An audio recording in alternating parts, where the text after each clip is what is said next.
Yo, good morning and happy New Year, everybody. Happy New Year, Bad Wolf. Uh, we got a show going on. It's a lot of bullshit that's been going on. We're going to talk about it a couple of times because it's still actively going on. Right now, I want to, you know, talk about what's going on in Minnesota. And I knew that there was more to this story. It's always something political at the end of the day. But if you guys don't know, I want to shout out my giveaway I'm doing 15 days from now on my birthday, January 16th. We're doing a giveaway here in Detroit, Michigan. It's going to be coats, food, jackets, blankets for the homeless, and maybe I'll do a speech. I don't know. We're also going to be doing haircuts. So if you would like to, please donate to Cash App Tour for the Poor, Venmo Tour for the Poor, and PayPal Unholy Rome 6. Let's get started with this show. There was a couple of things that I seen about this quote unquote fraud with these child care centers in Minnesota, and it's just funny how the timing of this, and you know, Republicans and their leaders are so stupid. You know, they are so stupid that they will slip up and say what they are actually doing these things for. And I know MAGA leaders have MAGA supporters have seen this. They are trying to turn a blind eye or trying to act oblivious to the fact that this is a load of baloney. Not only is it a load of baloney, it is being used for political gain. It is being used for somebody to run on out there, and I don't think that's the best thing to do. I don't think the woman who's actually running for governor out there actually knows her people, because if you I'm pretty sure Minnesota stood up for the Somalians. I'm gonna say that. And if you see that, if you see even white people out there, protecting black people, African people, then I'm pretty sure you have lost those people. Like I don't think this is gonna work out in her favor at all. But let me share my screen here. X. Okay, breaking. NPR News reports that Minnesota House GOP leader Lisa Demouth, whatever, acknowledged the Republican Party involvement in Rick Shirley's viral daycare video, saying, "We worked with Nick Shirley on this.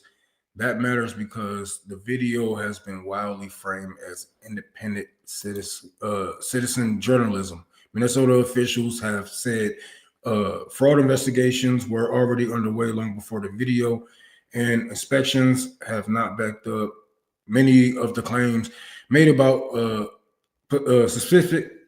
So I'm sorry, I got a mean ass accent, and I can't say certain words, like whatever. Daycare center shown. Still, the video fueled widespread outrage and targeted. So basically, this is all a work. If you watch WWE and you know what a work is, it is like, let's say one of your favorite wrestlers just got a belt and he get in, well, he gets jumped or whatever it may be. It's a work. They're working you. Like, this is all for the company. He'd be like, I quit. Fuck this place. Blah blah. This is a work. They are working you. And I have explained this yesterday that it is so convenient that this story comes out right after the Jeffrey Epstein files come out, while we are waiting for more files to be unredacted and released. What is it, like a million more pages? And I'm pretty sure the way that Elon Musk is pushing this, he's somewhere near, if not in those files. I remember the spiel that him and Donald Trump had a couple of months ago when he had said, well, Trump is in the files. Well, how do you know? How did you get this information before any of our leaders have, I won't say leaders, any of our officials have released them? How will he know? Right? But all of them are in, if they're not in Jeffrey Epstein's list, they are in some other pedophile circles. They are in some other CP circles and networks, corners of the dark web and whatnot. Because let's not forget, Matt Gaetz just got exposed for raping a child while he was in Congress. So the GOP is not looking good. They're not looking good. They claim to be the party, the pro-life, the party that loves the kids and blah, blah, blah, but it seems like they just put them in jeopardy. They're constantly putting them in jeopardy. So let's watch this video real quick. This is ABC Learning Center in Minneapolis. They have to learn ABC and numbers. Director Ahmed Hassan gave WCCO a tour after finding his daycare in the national spotlight. All right, we've arrived to ABC Learning Center. In a now viral video, right-wing YouTuber Nick Shirley claims nearly a dozen daycare centers in Minnesota are taking public funds but not providing a service. He says ABC Learning Center is one of them, knocking on the door in mid-December. I would like to check a child in the daycare. Hassan says his employee didn't respond because Shirley was in a group of about 8 people, and his staff were concerned about recent ICE activity. Is this daycare committing fraud? No, we're not committing fraud. Hassan showed us security footage from the same day Shirley was here. According to the timestamps in the videos, this woman takes a young child into the center at around 9 a.m. that day, about 3 hours before Shirley arrives at the door closer to the street. Within the hour after Shirley leaves, a woman arrives at the other door with a stroller. A larger family heads inside a few hours later. Tuesday afternoon, WCCO found at least a dozen children at ABC Learning Center, which is licensed with the state. Records show Minnesota officials last visited the daycare in November, noting some corrected and ongoing violations related to day-to-day operations, but no record of fraud. What did I do? I'm just a typical human being who wants to live and do the right thing. I have kids to feed. Umi Hassan, the daycare's current owner, believes these latest fraud accusations are political. Both she and Hassan are Somali Americans. We pay our taxes. We do whatever we can to be a law-abiding citizen. At the same time, when one Somali does something wrong, we all get collective punishment. With Shirley's video now approaching 2.3 million views on YouTube alone, they say they are getting nonstop phone calls harassing them. I was looking for a place for my granddaughter. With many of those calls attached to out-of-state phone numbers. They normally say, knock, knock, we're gonna come. You're gonna arrest, something like that. Hassan says they turned over attendance records to comply with the Department of Homeland Security request. They're now waiting to hear back.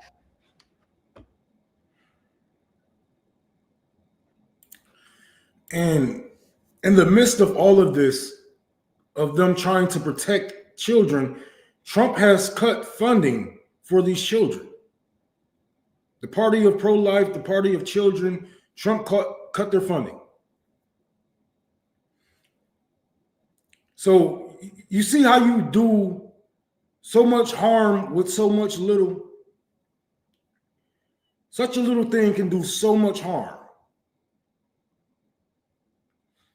Now, hundreds of thousands of children is going to go without until Trump feels like it, or until he gets somebody in Minnesota that backs him up.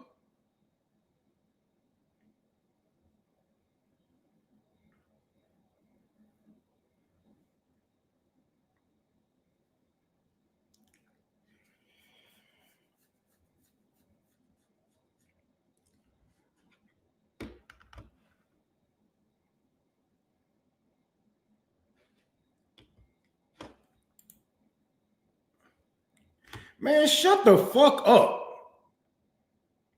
Shut the fuck up, bro. That don't even make no motherfucking sense. You think Revolutionary Blackout got any power, got a big enough mouthpiece to actually move some things in this fucking country? You out of your fucking mind. I didn't go to the child care and get 2.9 million views to the point and hurt these children to the point that the president cut funding for their fucking state. Shut the fuck up. That has nothing to do with us. That has something to do with white supremacists. White supremacists targeting black children. That's not the future. That has been always. And you're not about to just throw that off on some group of a group of black people. Like, what the fuck power we got? Make it make sense. But get off my dick. It's too early for that. I ain't even washed up yet. But anyways.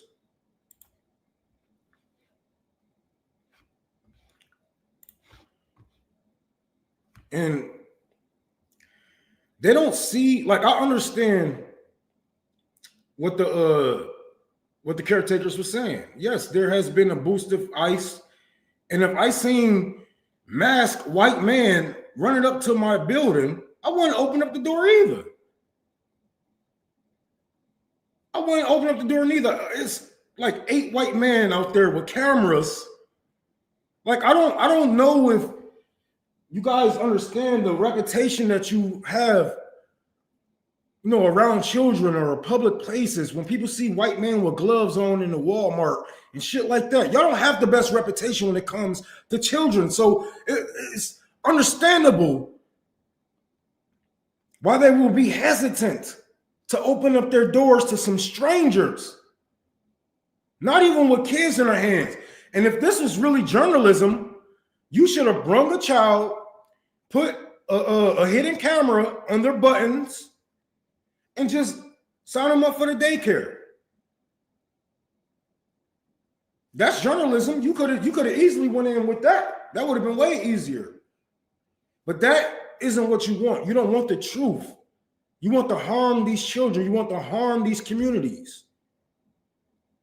You guys don't give a shit about fraud. Donald Trump has pardoned more people that's committed fraud than any other. I think than all of the presidents combined has pardoned more motherfuckers who committed fraud. And I'm not talking about some little bitty fraud. You know, I'm talking about some real white collar shit, some billions of dollars in fraud. And where were you guys at when Mississippi was robbed? When a football player robbed, when they robbed the people of Mississippi for their goddamn stadium or whatever the fuck they was building, that was fraud. That took food off of people's tables and clothes off of people's backs, make people work harder and pay more taxes for something that they never going to be able to enjoy themselves. Where's all this this energy for the real fraud? This is just a cop-out so we won't pay attention to Donald Trump throwing kids into the middle of Lake Michigan. Once that fucking story came out of Donald Trump raping a child and throwing her in Lake Michigan, somehow all of this pop off.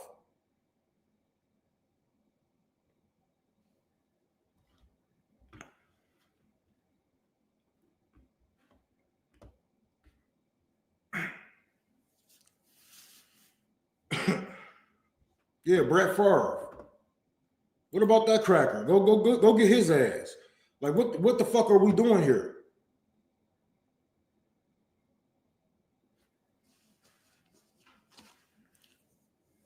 It's a shame, man. It's really a shame.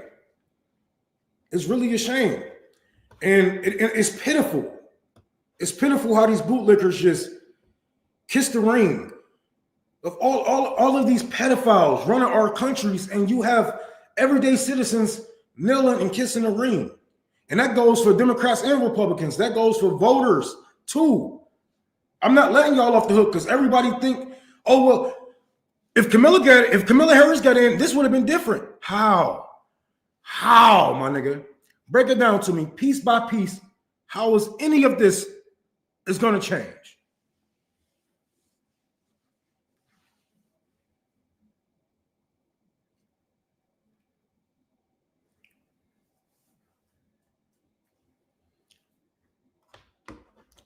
You had Democrats protecting Republicans this whole time.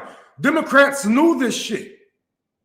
Democrats knew about the files, but they didn't want to make Democrats look bad because they knew that more than likely they are in it also. Not just Bill Clinton, Hillary, Obama, all of them are friends. All of them protect each other. You wonder why these criminals get away with this shit is because we are asking criminals to hold criminals accountable. We already see this when we ask the police, okay, well, what happens when the police investigate themselves? Oh, we investigate ourselves, we see nothing wrong. And you asking these criminals, you asking war criminals to hold other war criminals accountable. I'm gonna tell you something like this. Trump can have all the felonies he wants. They can hit him with all the charges he wants. They would never, ever kick him out of office because he's doing what they wanted. Barack Obama with ICE. Barack Obama loved ICE. He's the reason why we have ICE. He's the reason why we have ICE, and Trump is doing exactly what he wanted to with ICE. They set it up, they knock it down. Democrats set it up, Republicans knock us down every fucking time, and we sit here fighting over each other over what would have been different. Nothing would have been different. Because guess what? Even under Kamala Harris, these pedophiles still would have been protected. Those kids in the Epstein files still molested, still trafficked. We still poor.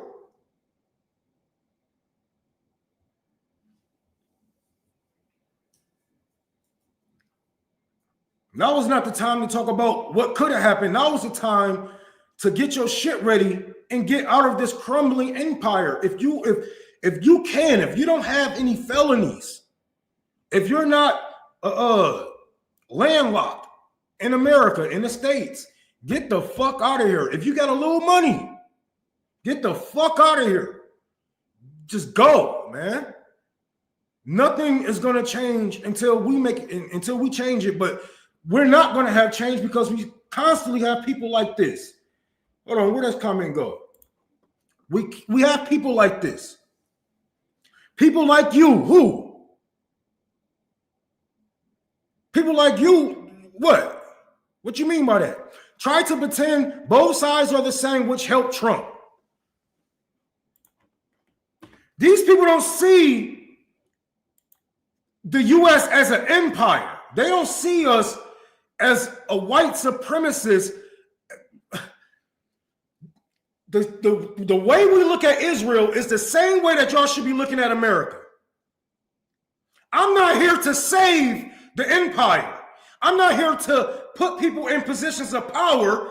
I'm here to drive people out of positions of power. I'm here to let people know that you have all the power. The people have all the fucking power. I don't want to save the empire. I don't want black faces in high places. I don't give a damn that you say this domestically, but do this with foreign policy. I don't care. I don't care.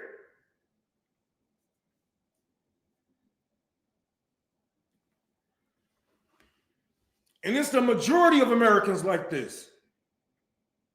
Even the non-voters. They be like, well, if I would. Like, no, nigga, get your mind off of that. Fuck all that shit, bro. We need to start focusing on ourselves.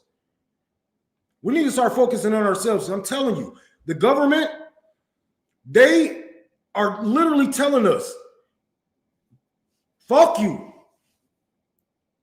Fuck you. The child tax credit, fuck it. Fuck it. Fuck all of it. Nigga, you ain't even getting free lunch. Roll back the FDA shit. Fuck it. Roll back it all. Fuck it.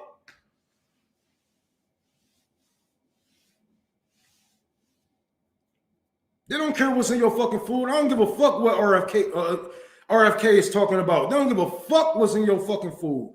They cut your food stamps. So even if they do make the food more healthier, you can't even afford it. You can't even afford the food. And healthier food costs more. We know that. Healthier food costs more. So how are we going to afford it?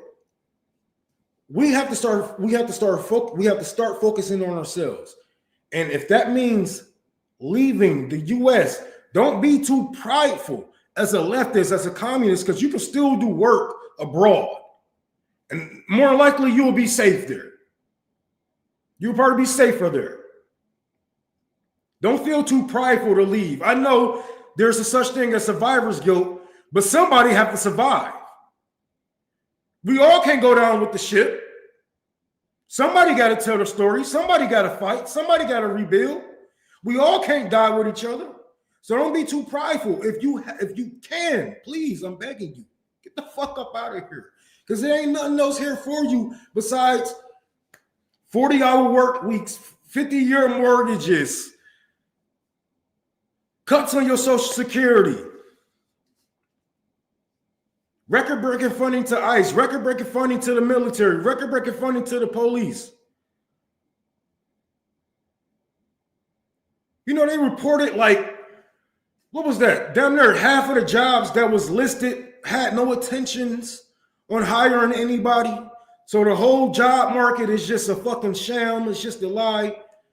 You can't even buy a fucking house.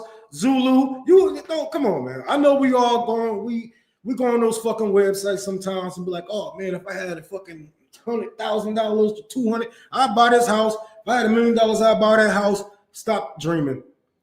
Stop dreaming and go live. Stop dreaming and go live. Because that's part of the American dream now, is to go on Zulu and wish that you was in that property, wish that you can get this car, wish that you can have this and wish you can have that. But it's not that far away. You just got to get the fuck up out of here.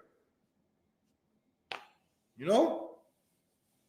I'm going to be stuck here. I'm a felon now. I caught a felony at 33 years old, 32 years old. So now I'm stuck here. But you don't have to be.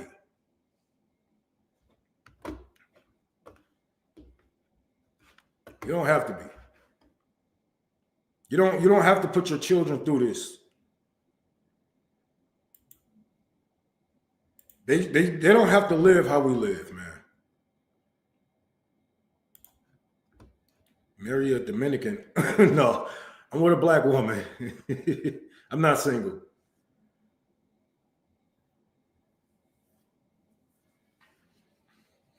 I mean, I'm stuck as in I can't leave. As a felon, you can't leave. You can't leave the states. I can't leave the states. I can travel, but probably to Tennessee. Hi, I know we're two creepy grown men, but can we see the children, please? Excuse me? Do your kids go here? No, my kids do not go here. But I need every single child outside of the building now. You Somalians are always just scamming people. You have an agenda, you know that? I need to see all the kids, or we're gonna call ICE. You have 3 seconds. You Somalians are gonna let us in. I knew you guys were up to something ever since I saw one of you in the grocery store a couple days ago. I knew you were up to something, and now I finally have it. I need to see them. I need to see the children. Oh, I know why you don't want us to see the kids. You're probably not citizens. That's it. Let us see the little boys and girls immediately. This is harassment. What department are you from? Nope, this isn't harassment, and I'm from the YouTube department. She locked the door. Well, that proves it. They're scammers because they're not letting me use my meta glasses to film the cute little boys and girls. I knew it. Maybe I should just break in. I need...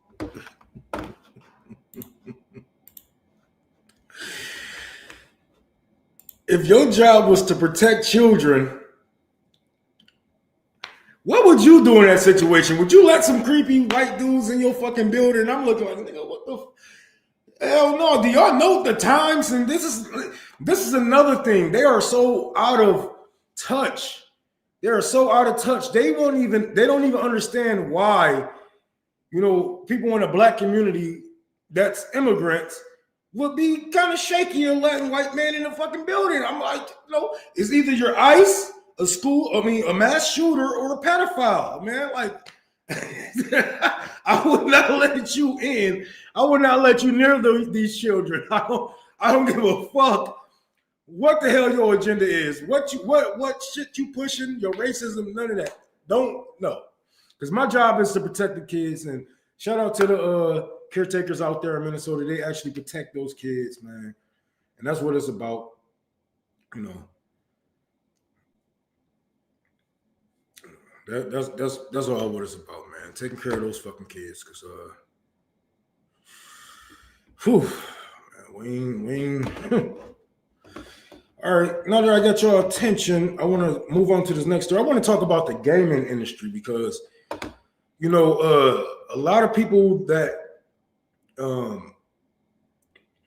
don't like AI, or a lot of people like AI, you might be interested in this story because AI is going to be the reason why gaming takes a major hit. And if you don't know, RAM is very expensive. Like not even too long ago, you know, people build PCs, and if you don't know, PC is basically it's a gaming unit. It's a desktop that you can play games on. So people can build games for cheap. What's good, Nick? Good morning, man. Happy New Year.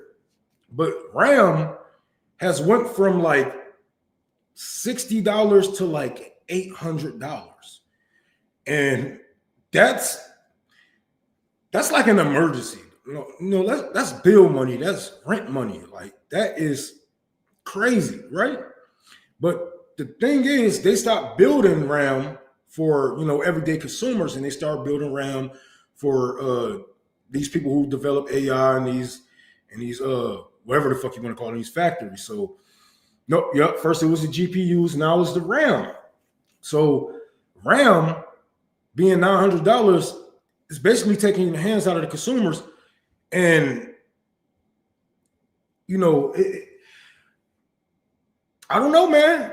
I don't know. I don't think the AI and the tech bros want to fuck with gamers. I think those are the last people that you want to really mess with, because yes, they have a shaky community. You know, there's certain communities. You have racist people. Yes, there's racist gamers that complain about black people being in every game, or brown people, woman. She's not sexy, and whatever the fuck, right? And then we have, you know, your nerdy gamers. You have your gamers like me. I game. I got me a PS5. I play GTA. I play God of War, and, you know, a whole bunch of, you know, other games like this. But think about this. If RAM is going to be $900 just for a motherboard, my PS5, when I bought it, it was $600 altogether.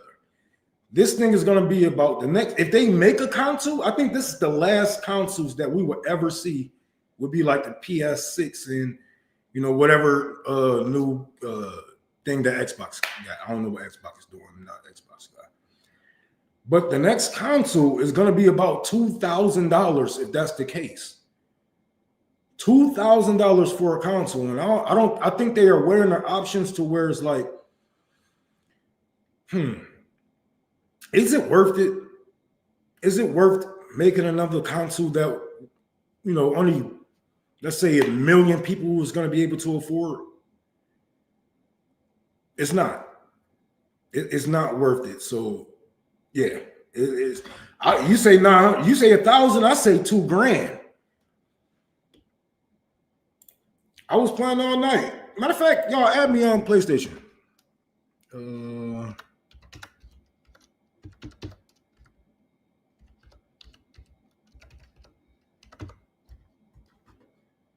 Fuck 'em.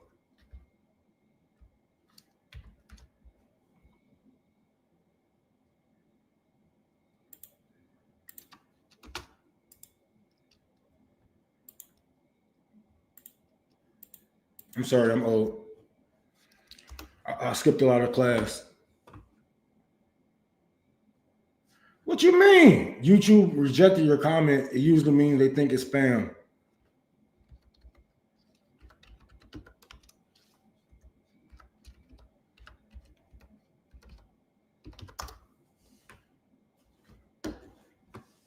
I got my mansion. I don't know about y'all, but I got my mansion. Oh, no, man. Actually, my birthday coming up. I'm about to be 34. I wish I was in my late 20s. Shit. Boy, I was having fun in my late 20s. But, yeah, add me on PlayStation. But this is going to be hell for gamers in the future, y'all. So I don't think we're going to have another console after this next console.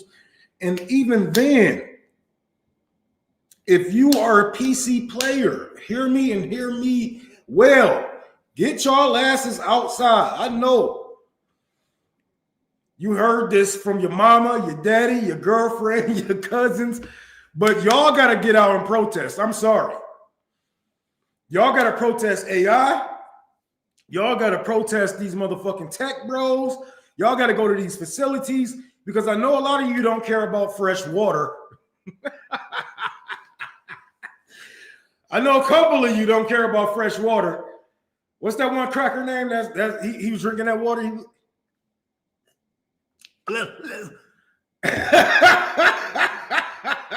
But yeah, I know you don't care about fresh water, but I know you care about your games. I know you care about gaming.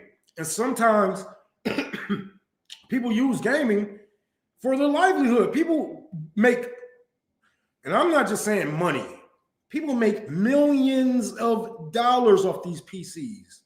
Millions of dollars. Imagine building a PC for like $300 to $400 and making millions of dollars. People play in tournaments and all kind of shit, right? And yeah, imagine the upgrades you're going to have to do from a $60 upgrade to a $900 upgrade. I'm sorry, but y'all, so I'm going to have to, you know, you can turn off the you can turn off the PC for a couple of days, get out there and start marching, or use your platform that you have right now to try to, you know, get your people to protest AI. And I know there's AI in a lot of games. There's AI features in a lot of games and whatnot. But for that shit to go up from that high, hey, we got some bargaining to do. So we have to protest the government that is for sale and doesn't even invest on behalf of the rich people anymore. We just have to have a hollowed out nation with superb infrastructure that's not even competitive. Yeah, man, talk about superb infrastructure. I think we got like a D- on our infrastructure. That is fucking crazy.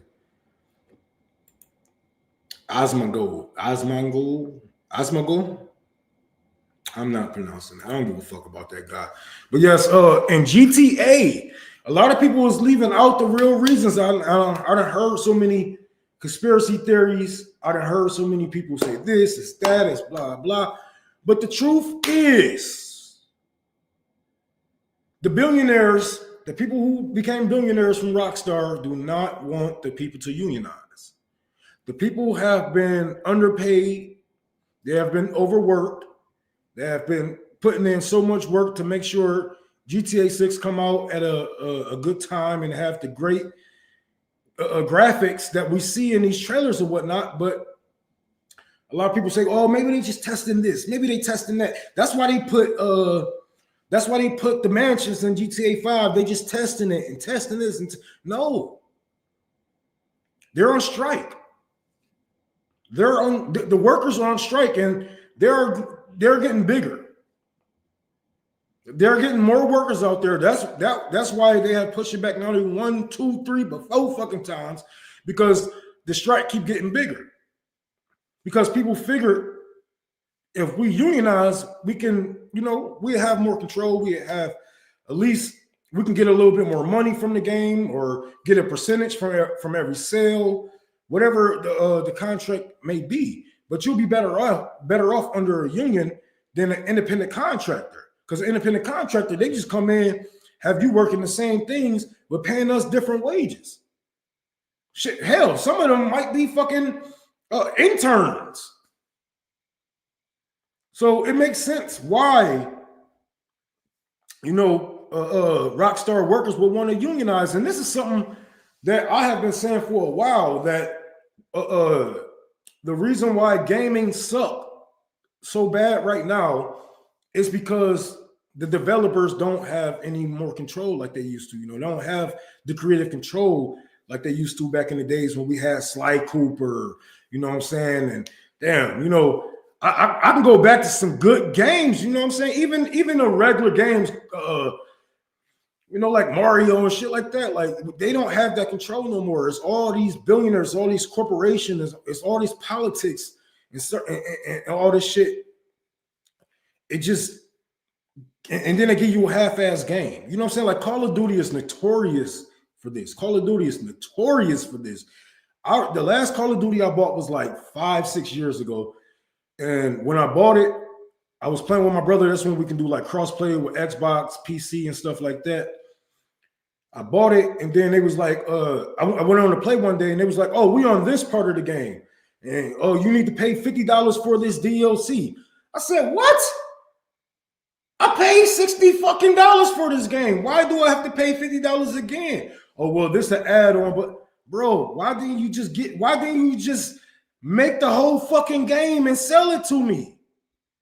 Why I gotta keep buying these fucking loot boxes? Why I gotta keep EA Sports is notorious for those fucking loot boxes, so notorious that that was a meme for a long fucking time till they had to tone it down a bit.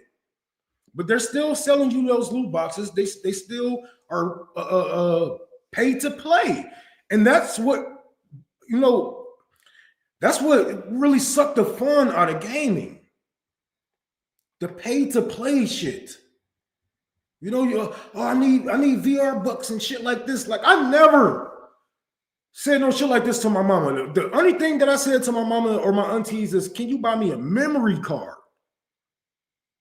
A memory card was the least of our worries. Now my son asks me for VR books and what's that shit for that fucking Roblox game, and he need money for this and he need money for that. He need money, and it comes down to these people are making our children develop a gambling addiction because the screen glow up, the lights pop. You win. And they get that fucking euphoria feeling. And they want to do it over and over and over and over and over and over to the point that they're going to end up in these casinos in the future. And look at the gambling. Look how bad gambling is now. They are pushing online gambling to our children to the point that these people are getting, these corporations are getting sued. DraftKings and all of them are constantly getting sued because they are pushing, gambling to teens and children. And it's the same thing that we have with the gaming community. We let these corporations run our games, and now it's not fun anymore. Like look at the last Black Ops was so ass. I didn't even have to fucking play it. I just looked at some gameplay and I said, "Oh yeah, this is ass. This looked like some AI slop." And this is where we are headed, to a whole bunch of AI slop with no fucking creativity, no art, no passion, no blood, no sweat, no tears, because they can make more money. They can make more money by throwing out the middleman. They just toss out the middleman, type in some shit into ChatGPT and make a game. Make a game, call out Black Duty, I said call out. You know what the fuck I mean. Call of Duty, Ghost, Black Ops thing, blah, blah, this and that, make it an hour long. Boom. And that's how they make their games. It's crazy, but we need to. I don't know, man. We need to throw a revolution on the gaming industry, y'all. I don't see it getting better from here. I really don't. I really don't see it getting any better from here. If consoles become 200, let's keep it real. When PlayStation was $1,500, it took me years to get this fucking PS5 because I refused to pay $1,500 fucking dollars for a console that's really $500, $600 at the taxes. I refuse. So I waited years to get this thing. And if you think I'm going to wait or I'm not even going to think about getting another console. You're talking about even a penny over $500. You're talking about $1,000 to $2,000 and shit like that. No. And that's another way we can put our foot down. It's not buying this shit. Not buying this shit to the point that these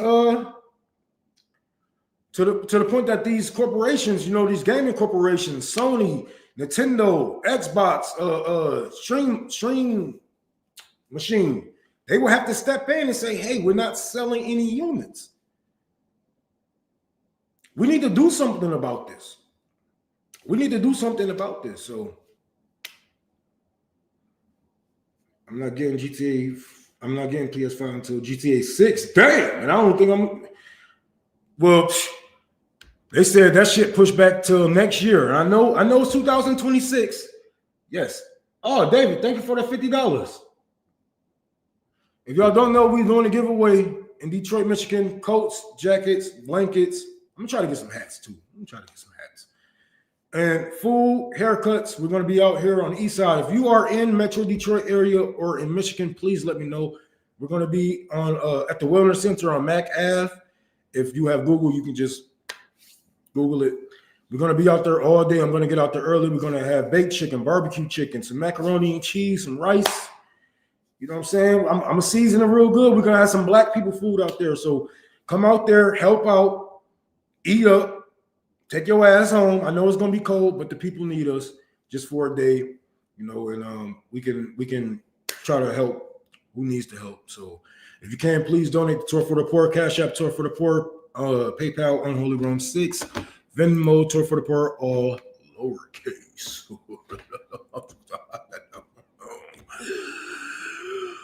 Ooh. Okay, so it's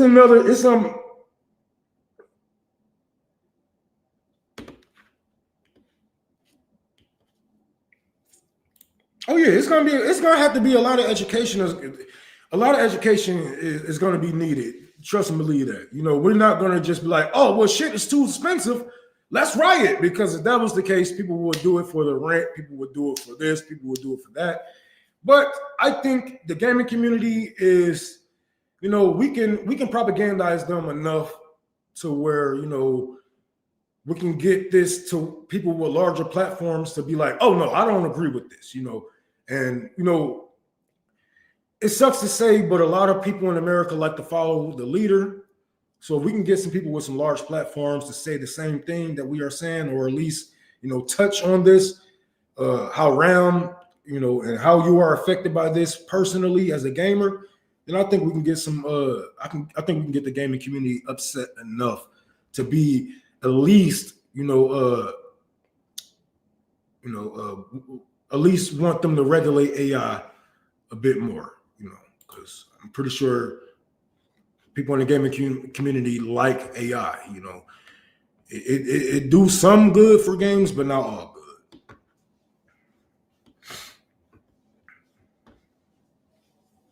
We need a gamers party. Ooh, that's a new one. I'm not mad at that. I'm not mad at that at all, man. I would join. I would definitely fucking join, man. Okay.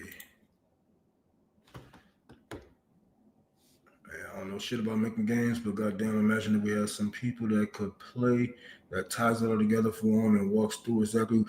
Yeah, and it's not gonna be Hassan Piker. Is that his last name? Piker? It's not gonna be Hassan.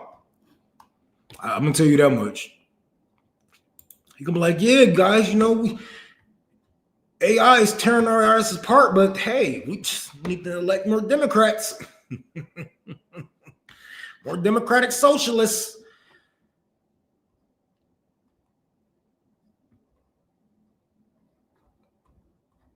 Yeah, that'd be a waste of a time. We need some people. We definitely need some people though. But if he was to talk about it and get some more eyes on it, that'd be dope though. But I wouldn't expect too much leadership from him.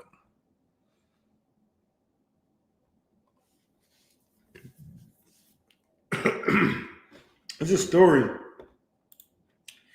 that a lot of us have a lot of us here in Michigan been talking about lately is, where the fuck is all the homeless people? Like last time I went to the homeless shelter, man, I was kind of worried. I ain't gonna lie. It was looking kind of empty, but I did go on a holiday. So, a lot of a lot of family members open up their doors for the holidays, you know, let you take a shower and eat some fucking dry ass turkey for your holidays and kick your ass back out. But, you know, maybe I was just being paranoid, but this have been a loud, I won't even say a rumor. This have been a conversation around Detroit for a minute, and the homeless people are disappearing.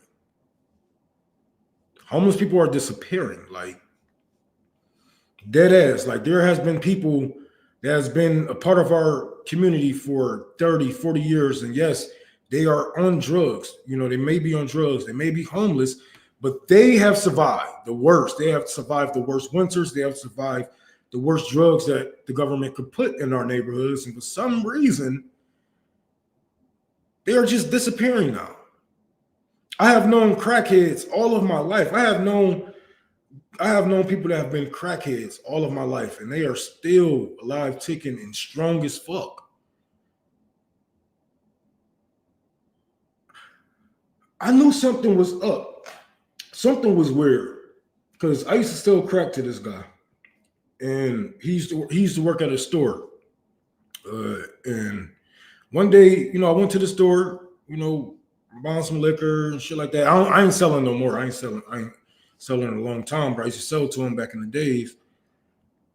And when I see him, he on Grasher, I'm like, hold on, what the fuck? Why is he, you know what I'm saying? Like, he all fucked up. He on a church. He just looked fucked up.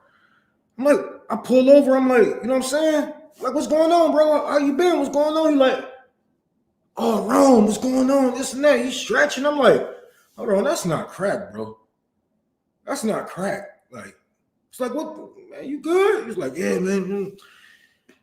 Motherfucker died from fentanyl. You know what I'm saying? I never known, like, he is not the type to experiment with new drugs. Like, man, like, I know there's this, you know, the stereotype of homeless people probably just doing every drug that they can. Like, no, people have a certain type of drug that they like. Some people like heroin, some people like cocaine, some people like crack, you know, some people like tar. But they have been here for a while. But let me share my screen with you guys so I can show you what the fuck I'm talking about. Oh, no, that's the wrong one. Story time, y'all. Let's motherfucking get into it. So I just got done talking to this homeless lady. I gave her $5. You know, she was in 7-Eleven and she needed some money, and I gave it to her. You know, why not? I'm a generous person. So let's start there. And then she proceeds to tell me, like, out of nowhere, like, did you know that they're kidnapping homeless people and cremating them and putting them into the drugs, specifically fentanyl?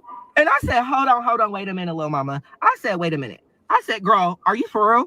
She said, yeah. She said, I know you're probably not going to believe me because, you know, like, I'm homeless, but like, I'm for real. She said, a couple of my good friends that I have been staying in tents with have been missing. And I was in San Francisco a few weeks ago, and basically she was like, yeah, these people on the Tenderloin was basically selling fentanyl, and it had looked like bone fragments in it. Okay, let's start there. So she basically was like, you know, like, what the fuck is that? And I guess the guy told her was like, oh, like this, that new shit, like basically, okay.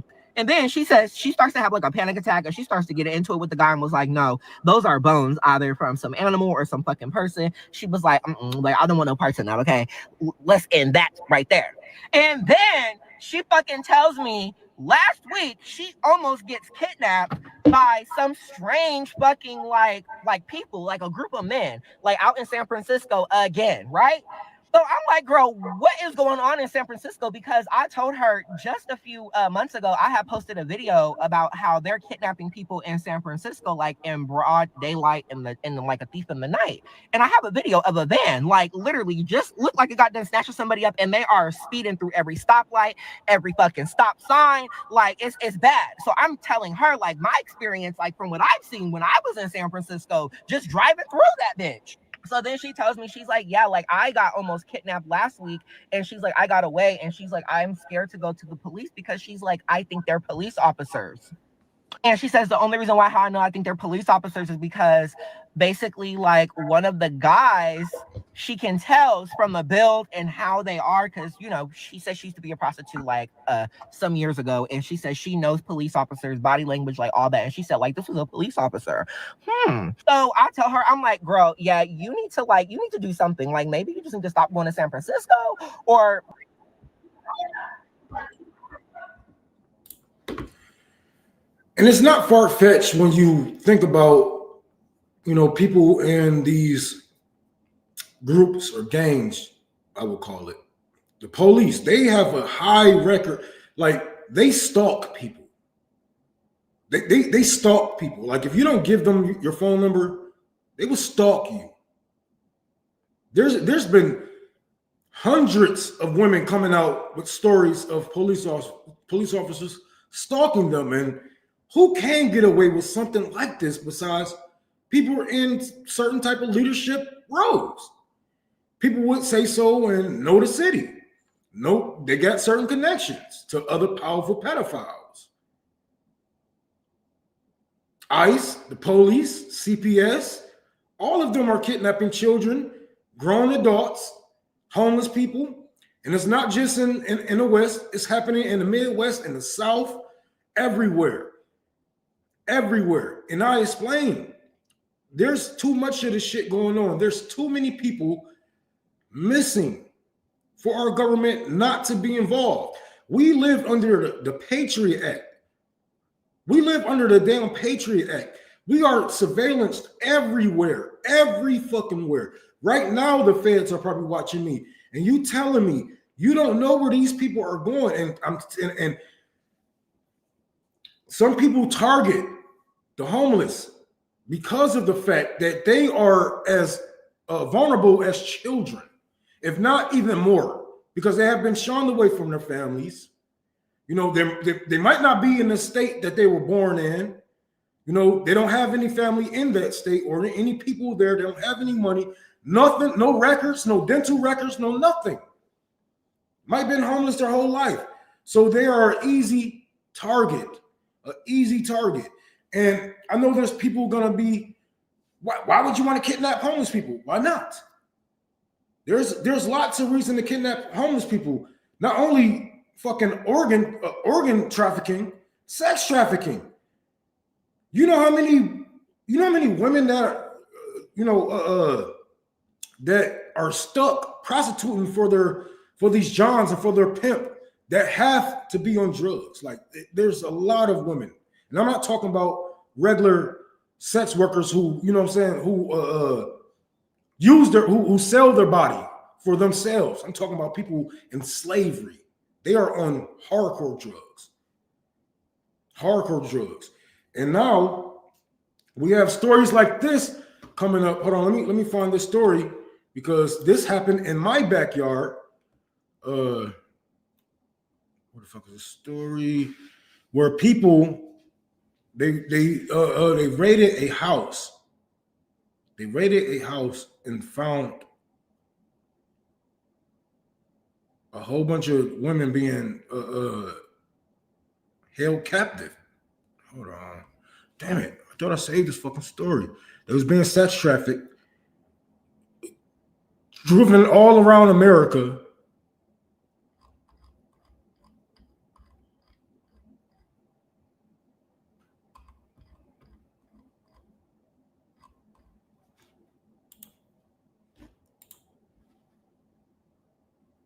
It's a fucking crazy world, man.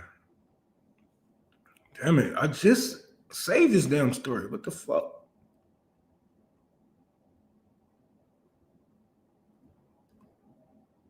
All right.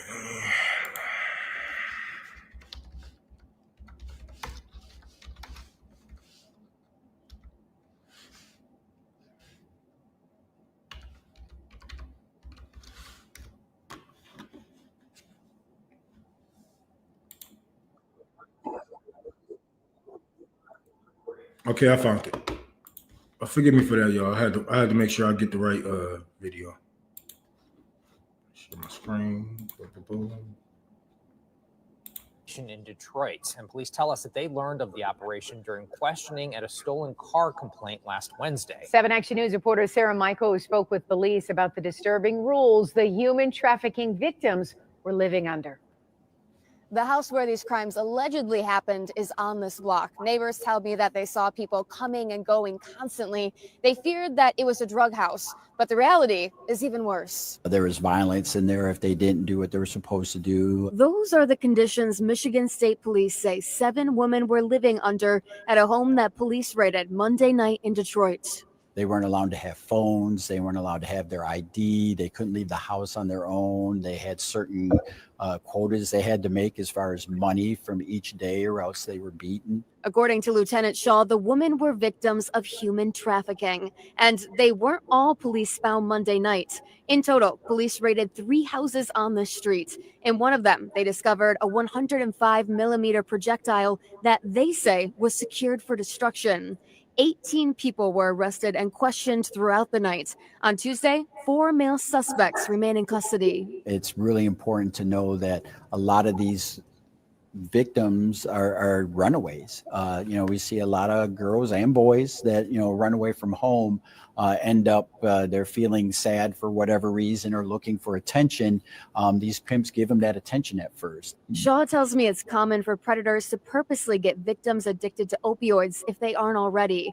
The victims in this case were addicted, which was being used against them. One victim shared with police that she was forced to respond to 3 different names while living in the home, and when she didn't, she was beat. In this neighborhood, we've been very concerned about the house. We've heard rumors that drugs were being sold there. Neighbors who live on the street tell me that while they were worried about the house, they would never have guessed this. Had they would have called police. Shaw says concerned people calling with a tip is what saves most victims of human trafficking.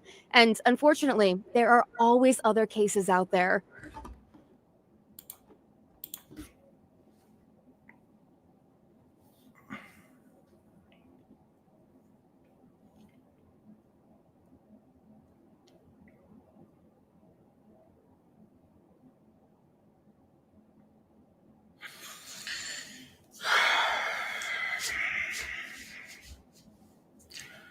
This is why I appreciate Stalin a lot, man. Just shoot these motherfuckers. Just shoot them.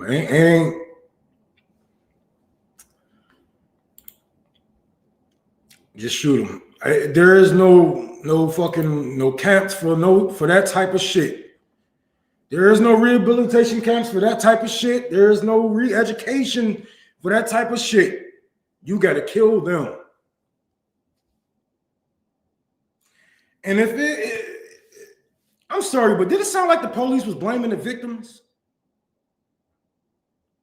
Didn't it just sound like the police was blaming the victims? And see, this is why people don't go to the fucking police, man. This is why people are scared to go to the police, because they don't even care. He don't even have sincerity in his damn voice.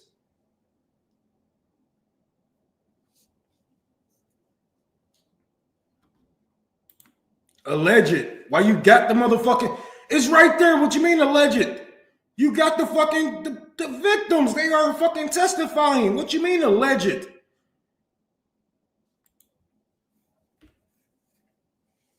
Ugh. This is crazy, man. If you got kids, you better protect them with your life.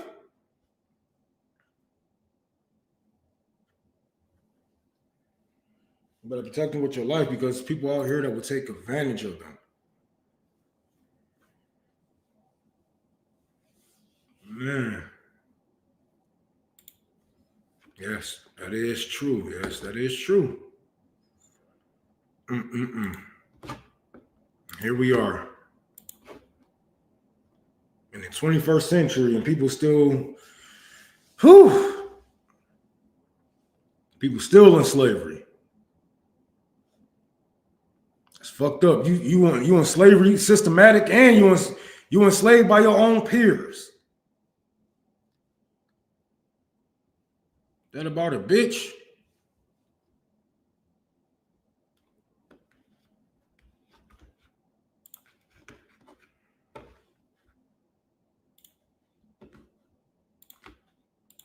Sorry about that.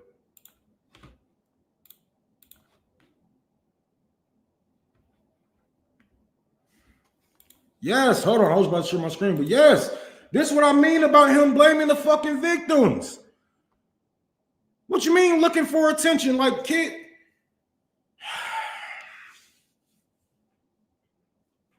kids run away for a couple of things. And more than likely is abuse. More than likely is neglect. More than likely is something that has something to do in that fucking household that they weren't going to put up with anymore. Now, don't get me wrong. Do children run away to their cousin, uncle house when they, oh, I can't fucking watch the TV? And yeah. But that's not the majority. The majority of the children that run away are running away from abuse. It just so happened that they fucking run in the arms of another abuser, because that abuser understands that they have been abused and they know how to play it. They know how to get you. You know, they're gonna reel you in, and then that's when they're gonna let their guard down. As soon as you let your guard down, that's when they let theirs, like, hey, this is the real me. Now do what the hell I say, or get beat on and get this and get that. So him saying kids running away from home looking for attention, man, fuck that guy. Fuck that guy. This is why people hate the police. This is why victims don't come out. How many sex tests, how many rape test kits that he neglected?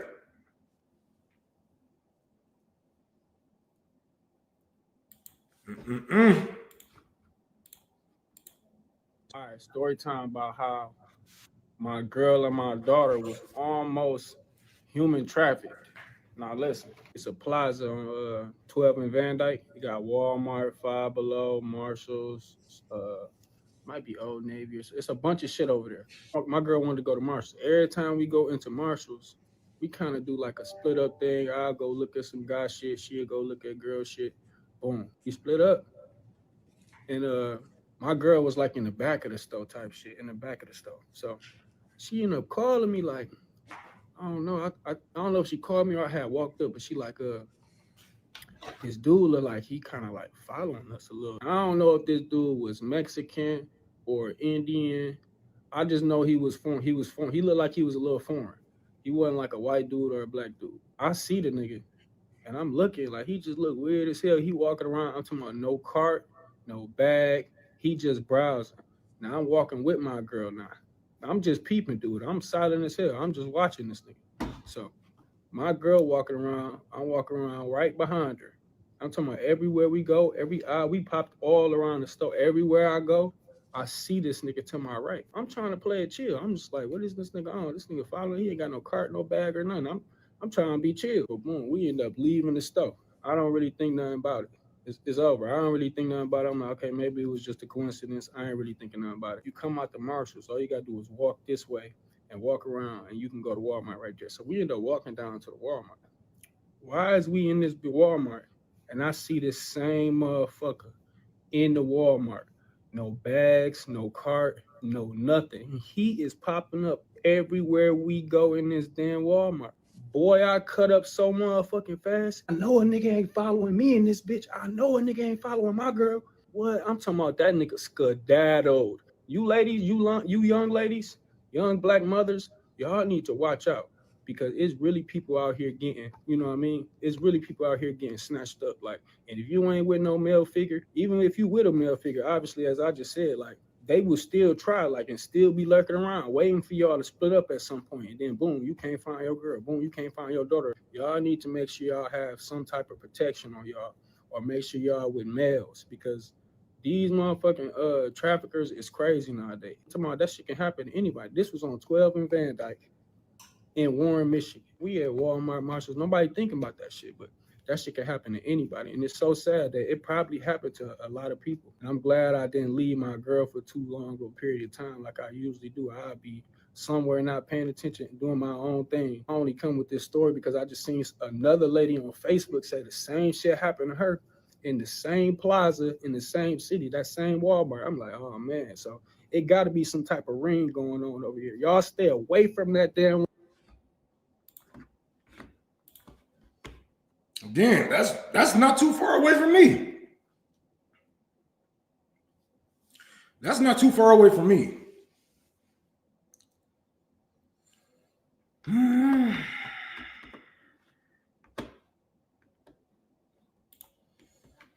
Yes. It is an industry, man. And I mean, not only, I know a lot of people like to say,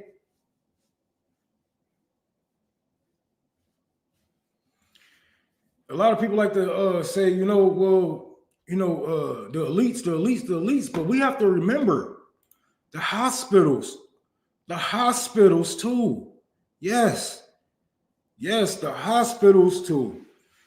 The hospitals want your organs. They will lie to you, man. I remember when my daughter was born, and I didn't want to cut the placenta yet. Hold on.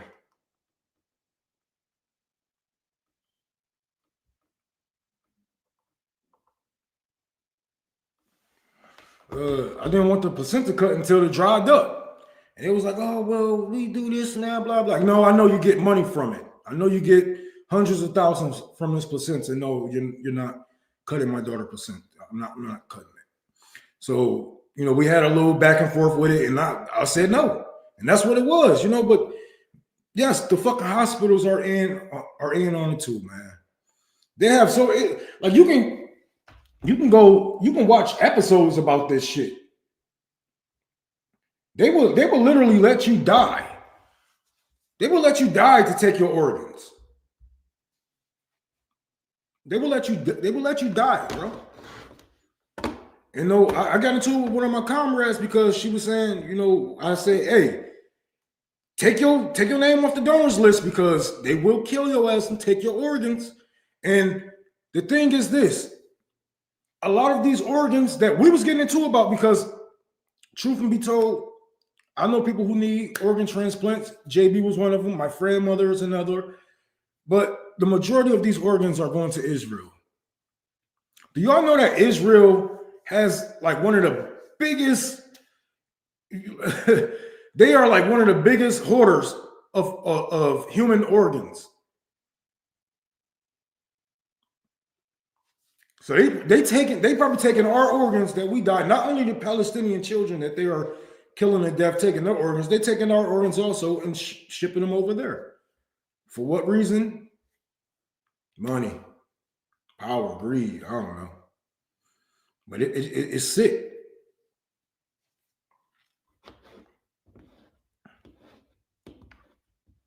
It's not true they can only harvest when you alive. They can get that, they can cut that motherfucker out of you quick. Trust and believe that. Shit,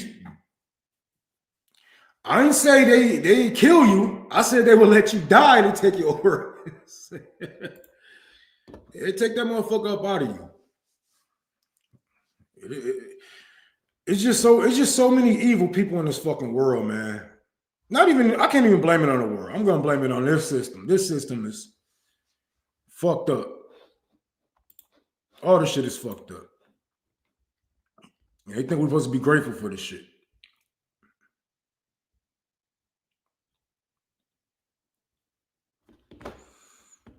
Oh, I was wondering, like, what the fuck is this?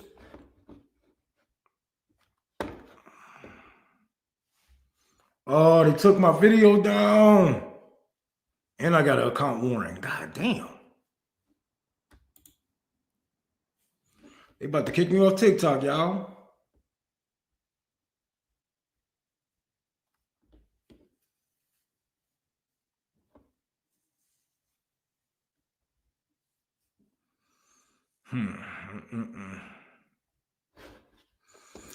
I think this is the same dude. I want to play his video. I think this is the same dude that had that one video. Yeah, but it's still good to share information on there until we get another one. Western imperialism is a cancer to the yes. You can get you preach to the choir here. All right, going deep into it.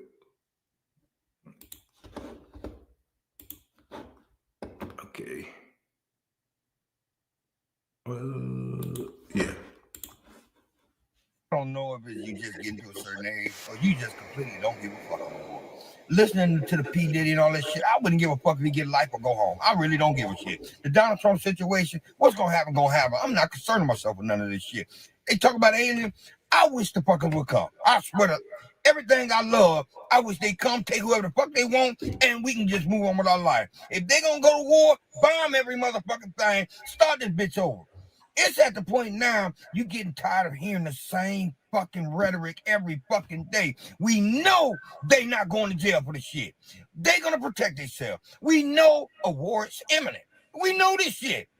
People got a recording of him saying it. Oh yeah, you better start a war and all this shit. Whether they got it or not, you should have common sense to know already. If they names on the motherfucking list, they're gonna do everything they can to avoid it. One way is a fucking war. So if it's gonna happen, let the shit fucking happen. But I know many people out there just like me. I'm sick. I'm getting tired. I'm just tired. Now to the point where fuck people in general. And see, this is what they want. They don't want us to have revolutionary spirit. They want us to be down. They want us to feel down and out so bad that we just doomerism. It's like fuck it, fuck the world, but kill us all. That's what they want. They want us to agree with our own, annihilation. Instead of having us, like, okay, well, we got to fight for something better. We got to do something. Something has to change. But people are not feeling like that. People are tired. People are worked to death. And Nas have this song called Black Zombie. And I'm going to apply it to this. Blood treatment clinics being open around America since 2005. What? I'm gonna have to look into that before I believe that. But I don't want to get sued. But yeah, they want us to feel down, man. People are tired. Like, and what I mean by black zombies, what now said, walking, talking, dead, though we think we're living. We just copycat, following the system. And people are just walking zombies now. It's like we don't even have a life of our own. We don't have an identity of our own. We don't even have our own time to ourselves. And people are tired to the point that they don't even want better anymore. They just want off. They just want off of the ride. Fuck making it better. Fuck choosing who's going to be able to work on it. Fuck, this and that. I don't care. Just get me off the ride. And it's sad because a lot of people have a lot of revolutionary spirit. It just gets drowned out in your 40-hour work week. It gets drowned out and, all this bullshit.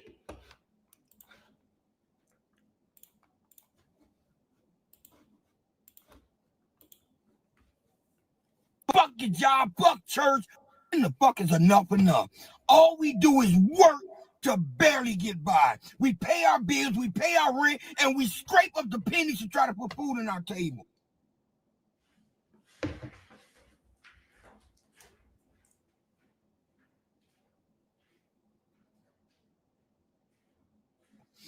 We are not living a dream. We live in the worst nightmare we ever could imagine, and tomorrow's going to be worse. We get many content creators on here, and they always trying to pull people in so we can stop this shit, man. If we all stand together and say, you know what? It isn't going to get any better. Stop every fucking thing. I don't give a fuck what it is. People are afraid, I might lose my house. You're going to lose it any fucking way. But at least be a man or a woman and fight for this motherfucker while you got the opportunity to do it. If 500,000 come together and go do it if you have to, I don't give a damn. But to try to end the shit that we live in, man, this is not living. I don't know what the fuck you call this anymore. I'm tired. I know millions of y'all are tired. Everybody black out the system. Let's boycott that store, boycott that. Fuck everything. Fuck your job, fuck church, fuck stores, fuck every fucking thing, man. Till they have no choice but to listen to what the fuck we got to say and how we gonna do it now, man. ICE taking over and people upset, but they not stopping. Why? Because they know we ain't gonna come together strong enough to stop shit in this country. I don't know. Maybe it's just me, but I'm tired of living like this, bro. Out of all the years I've been on this motherfucking earth, I never would have imagined it'd get to the point where I'm working myself to death just so I can manage myself in my own fucking home. People, we gotta come with something better. TikTok, you know what's gonna happen? They gonna take this motherfucker. When they find out we are finally coming together, they gonna say, fuck TikTok, shut them down. And everybody gonna go back to their fucked up lives like they've been living. If it takes us to send emails, give each other's phone number, I don't give a fuck. Or have a meeting place in every city.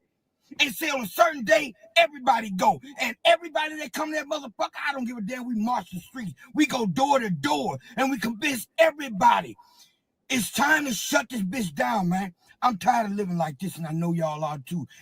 Find a day, find something. Let's do this shit for real this time. And it ain't black or white.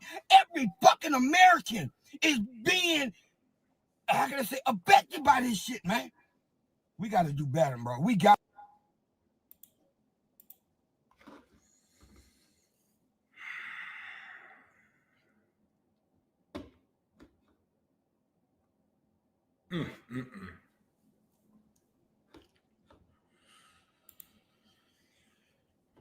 Yeah, numbers sound good until we figure out that we got to actually kill people. I mean, 10 million people sound great, you know, for like something peaceful. I mean, we'd have had 10 million people on the ground demanding, you know, free Palestine, you know, Black Lives Matter and civil rights and stuff like that. But they're not going to take us serious until we start to take ourselves serious. Until we figure that, until we drilling into people's minds that your life is worth twice as much as a billionaire's or somebody that's an elite, then we're not going to get anywhere. If we have to convince these people that they are taking your life. You know what I'm saying? We have to convince people that, you know, they want you dead. And do you want to stay alive? You know, we have to convince people to actually fight. And I don't mean voting or protesting this, or, you know, stop eating here and stop shopping there. No, people gonna have to get killed. Like that's the only way change actually happens. You know, even with the small examples that we have. Let's see, Luigi, when the CEO got shot, United Healthcare started to give out more health. They was like, oh, well, maybe we is a little bit too, you know, let's start giving out some more healthcare. And when they did that, they give out so much healthcare that BlackRock had to threaten them in court to stop giving out so much healthcare. So I figure like this: if my mother is on hospice, or, you know, God forbid, or if anything happens to my people and those are their insurance that they are insured up under, then, you know, if anything happened to them, if they deny her coverage, then, you know, I feel like my mama is way more important than some CEO, you know, some stockbroker. I don't know how y'all feel about y'all mama, but yeah, I would kill for my mama, you know, and if she died unjustly like that, you know, knowing that they can save her, knowing that they got the medicines to save her, but they put this paywall above in front of her, in between her and her health. Yeah, I'm gonna definitely go out swinging.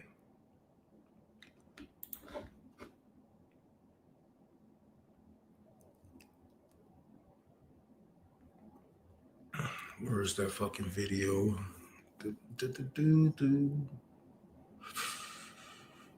Yeah.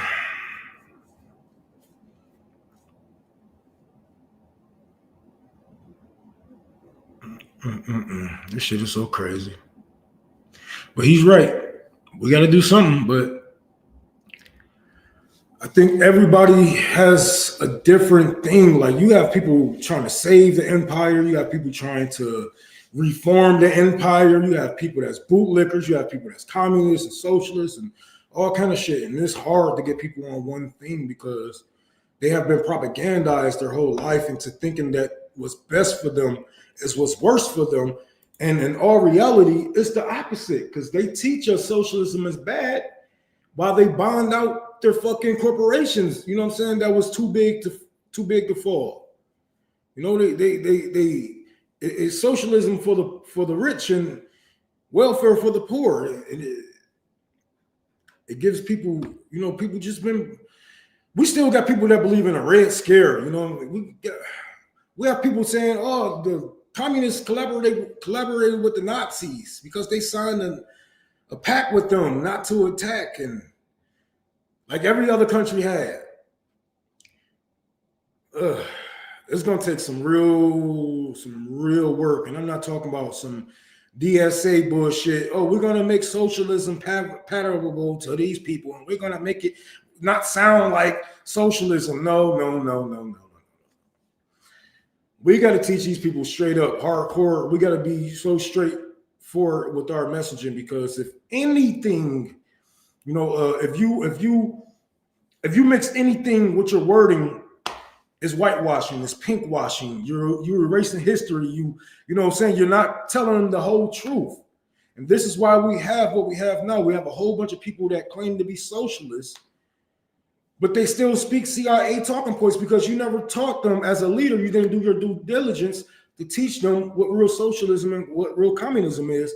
What you did was you was too scared to eat the pussy, so you just ate around the bush. You ate around the bush, and now we're not satisfied. Constantly keep trying to push you down to the clitoris, but you scared. You scared of the clitoris, of the communist clitoris. You scared to flick the beam of the proletariat. And this is why we are in the mess that we are in now. Because you don't know how to masturbate properly. You don't know how to eat it properly. You ever think we will reach that point, Rome? How much do we have to suffer for all of this? It's going to take for the older generation to die and for us to realize that we have no safety nets, because a lot of people still feel like we have safety nets.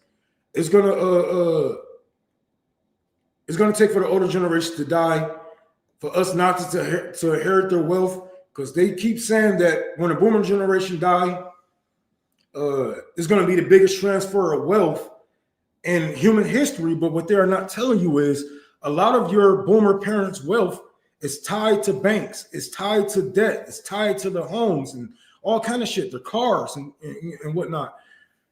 You won't get your parents' stuff. You know, you won't get your parents' stuff.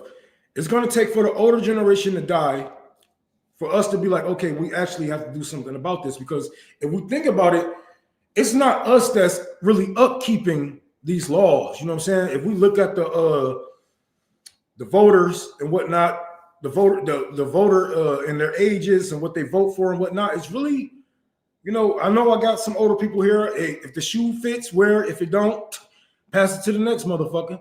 But it is a large part of the older generations that's holding us back from progress.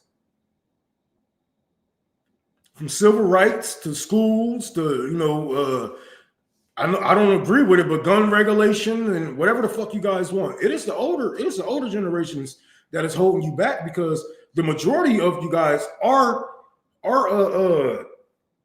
progressive. And this is the thing. A lot of people like to say, well, socialism isn't popular and communism. That's not true. Over half, you know what I'm saying? Well, let's say the majority of young people in this country favor socialism and communism. They love it. So you can't say that, oh, it's not. No, those are CIA talking points. Socialism always has been popular here for look at the effects of the weekend. You know what I'm saying? That came from socialists. Civil rights came from socialists. Even the free breakfast program, that came from socialists, communists, Marxist, Leninists. So socialism always been popular here. You, with your wording, make it unpopular.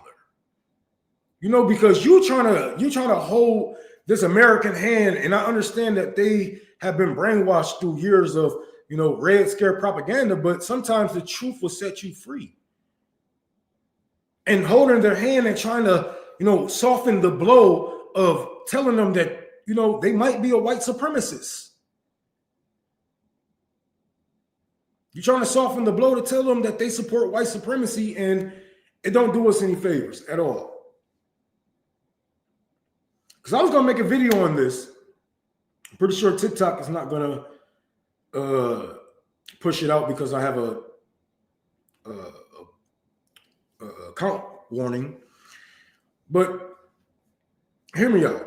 Like, for the simple facts, liberals do not understand that they are white supremacists.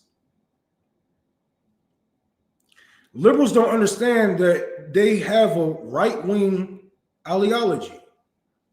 They have been brainwashed to believe that just because they are on the left of certain Democrats, that they are the left party.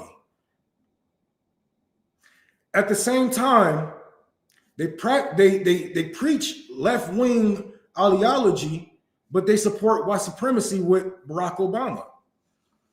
They have no problem with Barack Obama. If we say anything about him, they would call us racist, or they will call me a coon, or whatever it may be. But this man has bombed 7 African countries. He has bombed them back to the Stone Ages and bombed another country back into slavery. The first black president of the United States created a slave trade of black people in Africa, and liberals back him up to this day, and they still don't understand that they are white supremacists. They back up Bill Clinton. Bill Clinton was one of the most racist presidents that we had after Donald Trump.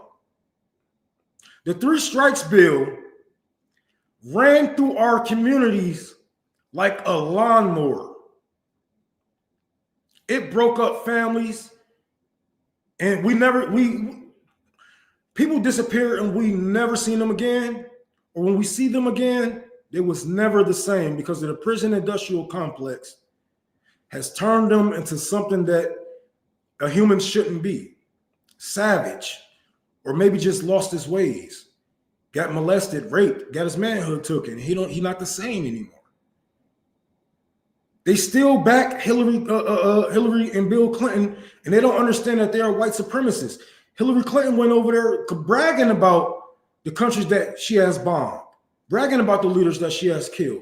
Hillary Clinton had slaves cleaning out the Capitol building, and when she was questioned about it, she called it tradition. Black slaves of the prison industrial complex cleaning the Capitol building for free, and she called it tradition. Liberals back her and don't understand that they are white supremacists. Joe Biden wrote the crime bill. He was best friends with KKK members. He was against busing. He called black people roaches.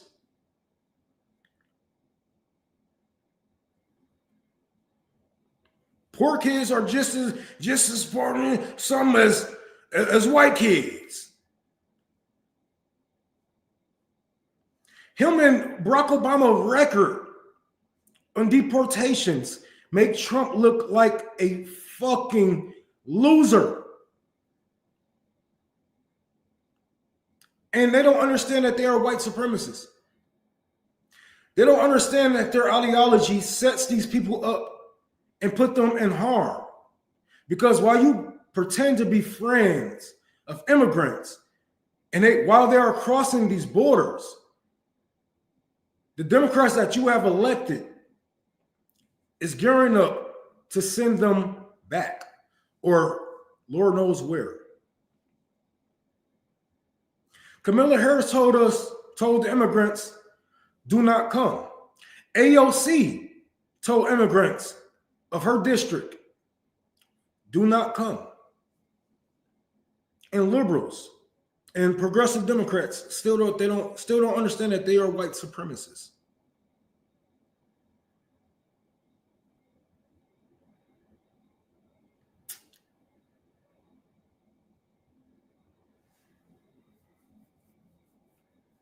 They think that they are fighting for the people.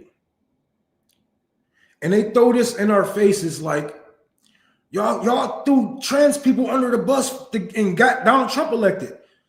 Excuse me. What did Kamala Harris say about trans people? I think we should follow the law. I think we should follow the law. I think we should leave it up to the states. Okay. Oh yeah, if you don't vote for me, you're not black. Can't forget that. Yeah. And they still don't understand that they're white supremacists. We have killed millions of people under Democratic leadership. We have lost millions of people on Medicaid, Social Security, but they only ever get brung up when Republicans are in office. Joe Biden used state power, used the government power to break up a strike. One of the biggest strikes of our lifetime. Could have been the biggest strike of our lifetime with the railroads. He used fascism to break up a strike, and they are only calling Donald Trump the fascist. It's like the mirror is right there. The mirror is right there. They just keep trying to turn it around to everybody else, but we're holding it up for them to see. Because when we say both sides are the same, this is exactly what we are talking about. Okay, well, they're different on domestic. Okay, well, what do Democrats say about reparations for black people? Oh, we're gonna do a committee. Yeah, we're gonna put a couple of $1 million into research. Yeah, that's what we're gonna do. Okay. What about the railroad workers? Oh, y'all broke up the strike? Okay. What about the natives? Oh, y'all ran pipelines through their lands? Okay.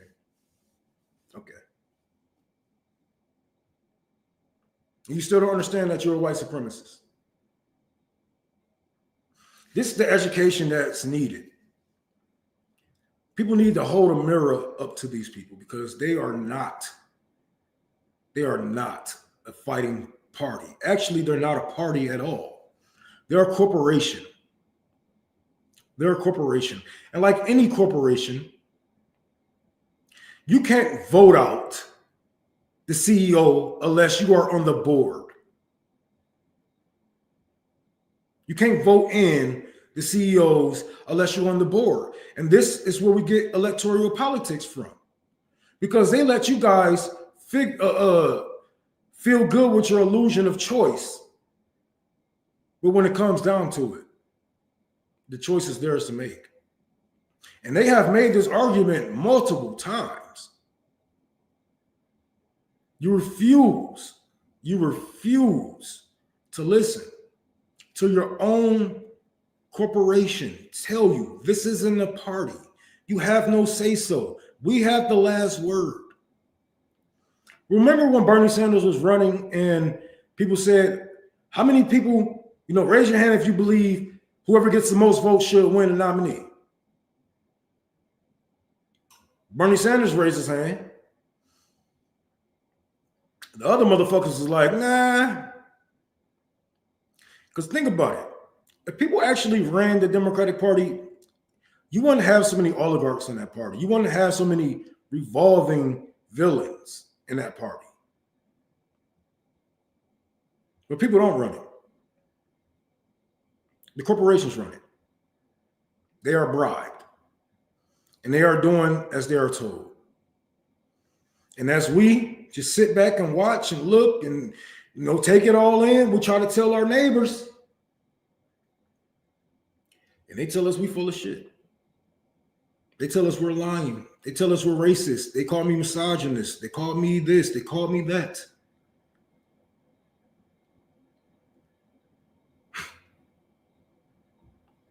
Never called me a liar. Because they can't. They can't call us a liar because everything that we say is the fucking truth.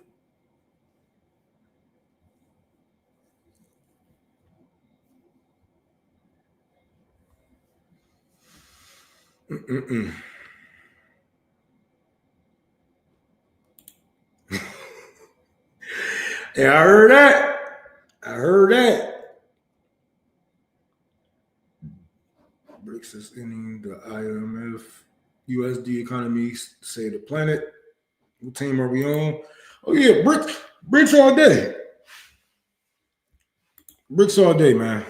Is there a room in the library for a 3D printer and a desktop? Hold on, in the desktop CNC machine, I can donate one each that I use to make car parts. And I'm retired, so I can crash on the couch and teach you how to use them. Hell yeah!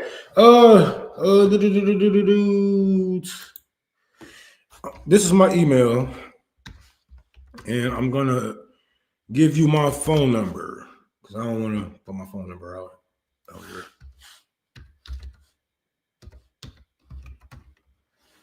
So you can email me here, mathia.rome@gmail.com, and we can definitely talk about that.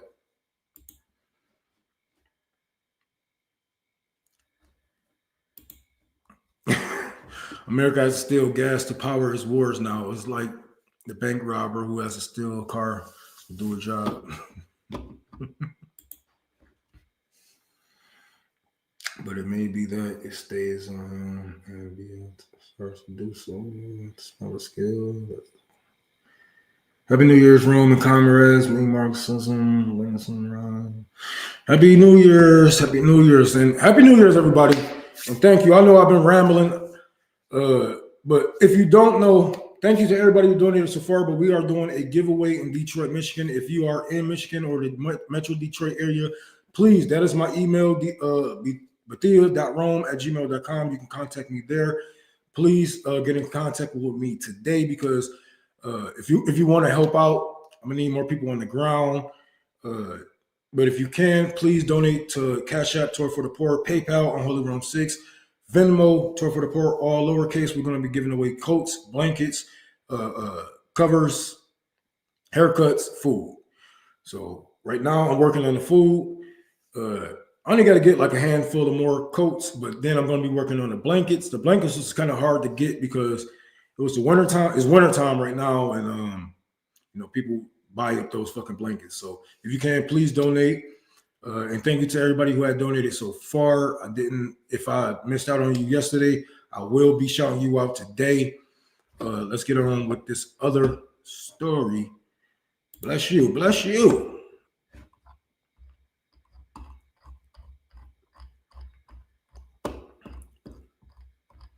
This shit is so crazy.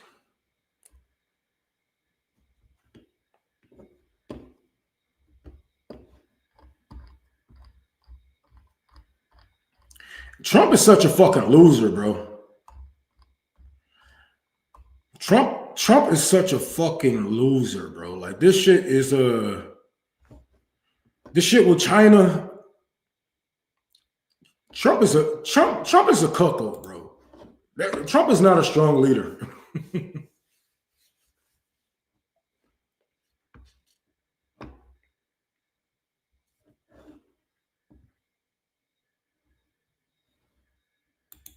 I remember this, Joey. I remember that. He came to Flint, Michigan and told black people to drink poisoned water. How in the hell?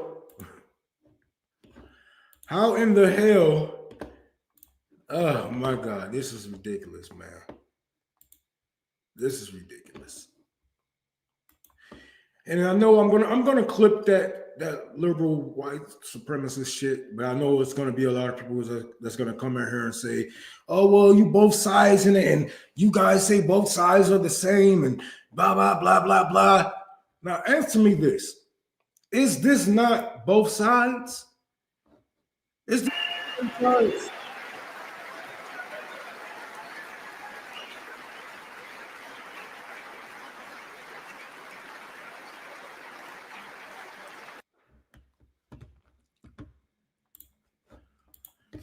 Benjamin Netanyahu has been in fucking America so many times. I think this nigga just crashing on our couch. Why the fuck is he keep inviting this nigga? Why the fuck he keep coming here, right?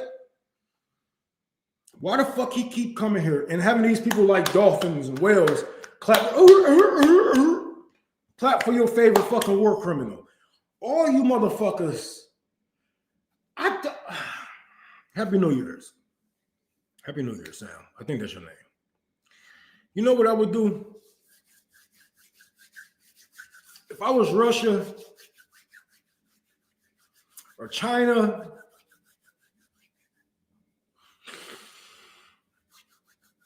boom! You know what I'm saying? They all in one place. Get them doing like, you know what I'm saying, the head of the union, the State of the Union. Boom! You know what I'm saying? Like all.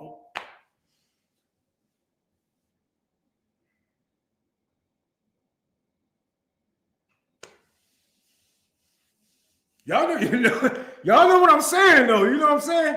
Just get rid of all of them. It's like these people are so crazy, bro. Like they underestimate the average person mind, right? Because think about this, bro. It's not going to be Putin, Kim Jong-un. It's not going to be, you know, any of these leaders, whether they communists, whether they capitalists, whether they like them or not, right? It's not going to be none of these leaders to take out other leaders. It's going to be people like me and you. That's where it always comes from. It never came from leadership. These people are not going to get out there and get their hands dirty. They have pawns to do shit like that. This shit is going to come from people like me and you. It's going to be a regular Joe Blow. It's going to be a regular Joe Blow that get tired of this shit and do something so fucking big that we're going to be like, damn, that shit was base. But fuck, nigga, they about to kill your ass. That shit was base, but you about to die. If you ain't already killed yourself, you about to die. But it needs to be done. And I always have this, you know, I hate this white supremacist talking point of if you punch a Nazi, you're just as bad as a Nazi. If you kill somebody, you're just as bad as that person. I don't believe that, man. I don't believe that at all. I look at myself as more as like an anti-hero. Like I'm gonna be there for the people, but I will kill you. That's how I look at it. So I think if more people look at it like that, you know, not taking a life, but saving millions, you know, saving children, saving the earth. Because not only is these people poisoning us, but they are polluting and poisoning the earth. There's a lot of reasons why these people have to go. I can give you millions of them. But if you look at yourself more like an anti-hero or more as a hero than a murderer, it will make more sense. People will have, you know, more heart to go out there and do what needs to be done. Because you can't look at yourself like, okay, if I shoot this guy, then I'm no better than him. That's not true, man. That's not true. If I kill a rapist, am I just as bad as a rapist? No. So why would you apply that logic to something like, you know, political violence?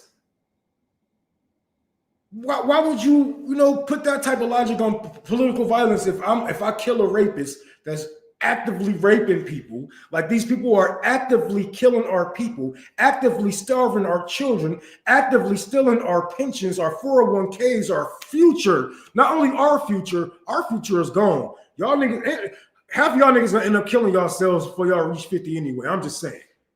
Y'all future gone. Our kids' future gone.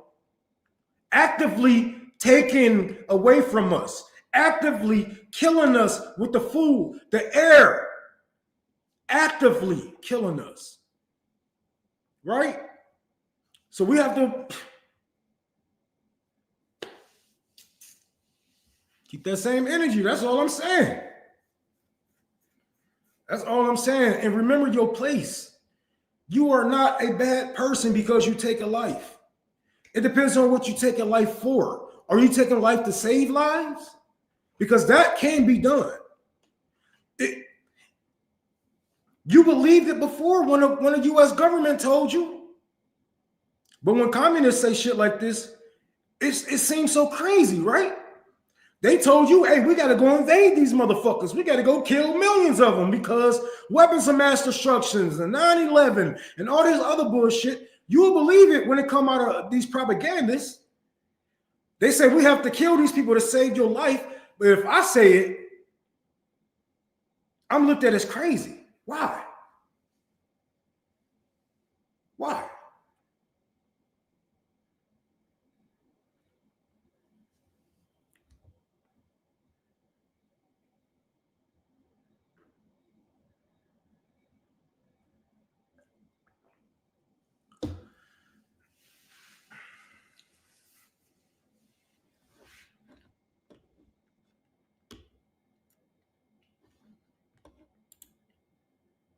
Man.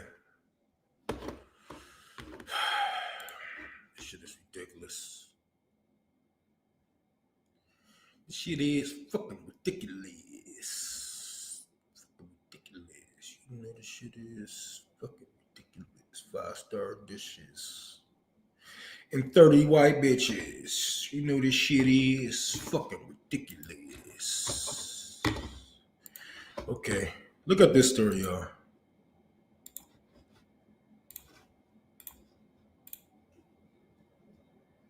I went to jail for sneezing in the vicinity of somebody. Stay out of flag and go. Don't move here. Don't. It's horrible. Just be honest. Yes, please keep telling people that. This man was arrested for sneezing and told he would face 18 years in prison if he didn't post $500,000 bail. He found it absurd. He was buying formula for his child when he couldn't help but sneeze 3 times. He was arrested in front of his child, and he said he could sue, but he didn't want to because he was facing an elderly woman. The prison guards discovered the man had a prior criminal record, which led to a felony charge, and that the crime occurred when he was a minor. Now he's 37 and finds it ridiculous. The guards took him to his cell, and he vowed to sue the elderly woman and put her in jail. The next day, he was brought before the judge, who also found it absurd. He called home to explain the situation, reassuring his family and telling them he was a good person. His wife posted his bail and later came to pick him up. After his release, he was free and vowed to bring the elderly woman back to prison. So the question is, do you think sneezing should be grounds for arrest?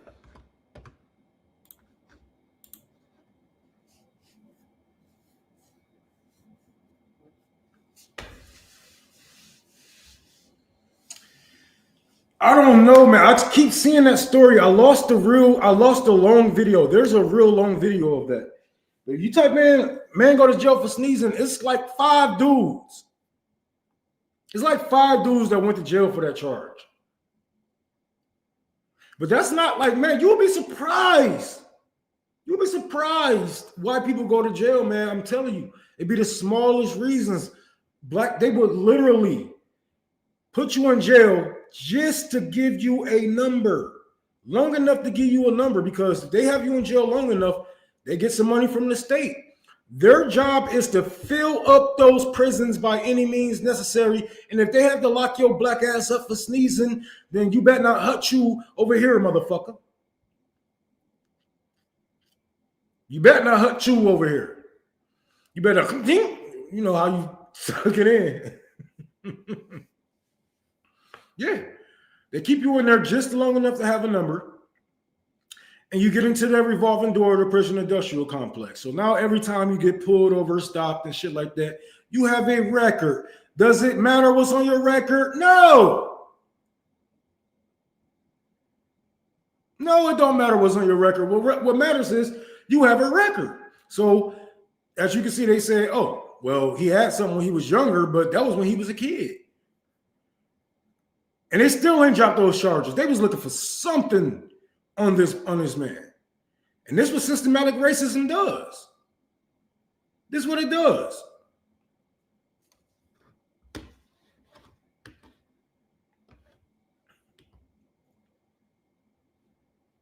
Yeah.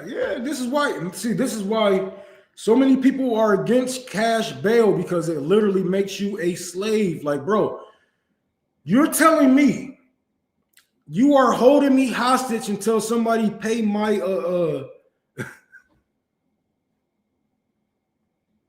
hello. Until somebody paid his bribe. Until somebody paid my kidnapper. You are holding me hostage because I'm innocent until proven guilty. I haven't been proven guilty, so why am I behind bars? Why am I behind bars if I'm innocent until proven guilty? And why do I have to pay to get out to prove my innocence? Because let's be real, I've been in jail multiple times, probably like these many times. It's hard to fucking fight your case from the inside, especially with little to no resources. You can't get on the phone. You know what I'm saying? You can't pay other people to do certain things for you. You not doing it. You stuck. Then you got a shitty lawyer who got some beat up ass shoes on, musty as hell, fucking suit sweater older than you, smell like gin, talking about we're gonna get you off, we're gonna get you out of here, and then the judge bam your ass.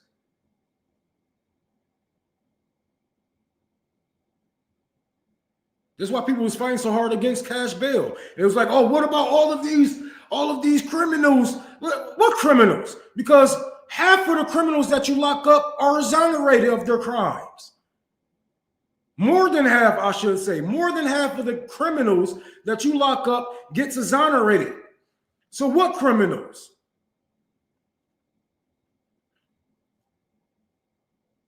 You over-police people. You pack them in these fucking prisons full of motherfuckers who don't have nothing to lose. You got to remember, there are people in prison with nothing to lose. There are people in prison who will poke you up both ways. Yes. But there are people in prison with a lot to lose, with family. You know, houses and jobs and businesses and all kind of shit. And they just was at the wrong place at the wrong time. And they fit the description of a 6-foot black male, big nose, haircut, black shirt, black pants. You know how many niggas that is?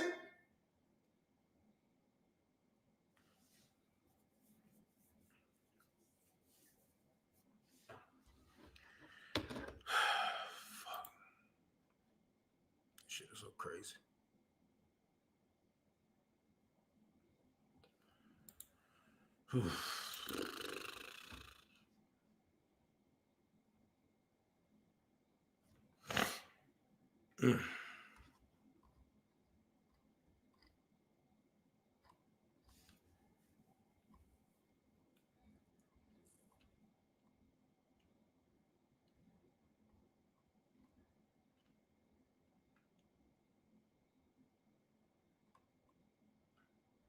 Where the fuck is this fucking story? Man, Erica Trump that's a scary woman, bro. She looks scared. I don't know if it's her makeup, but she looked evil. She looks evil. She looked like a real evil woman.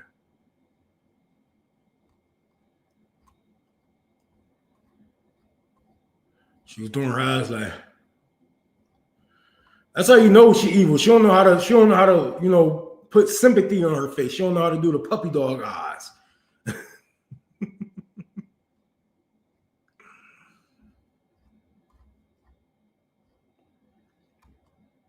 Look at Russell. I love Jesus so much. Yeah, I might have raped those women, but I love Jesus and he forgive me. Jesus forgive me. That means y'all have to forgive me. Stop resisting. Stop resisting. Stop resisting. Stop resisting. Stop resisting. Stop resisting. Stop resisting. I'm talking to Jennifer. I ain't talking to you guys. He ain't like that, though. Yeah. Hey, turn around, cuff up. Cuff up, bro. Cuff up. Cuff up. Look. I was good getting my slides, bro. Yeah. That's what I was good getting. Get your slides. And now y'all cornering me is making me feel like I'm harder, bro. Yeah. Real, bro. Okay. I don't care about none of that. I don't care about none of that.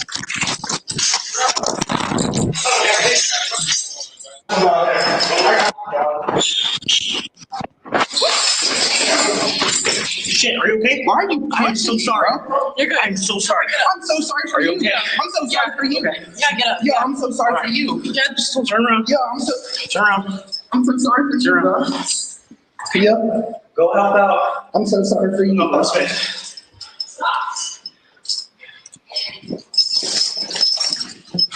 Can all deputies Yeah. That's some bitch made shit. Don't do my face. That's some bitch made shit. Yeah. Don't do my face like. Stop. Stop. Yeah. Put him on the floor. Yeah. Get a stick next, please. Get a stick next. I told you to stop.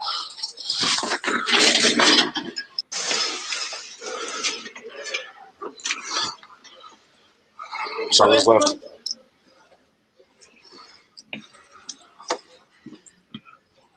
Which arm are you releasing, Smith? Left. Left?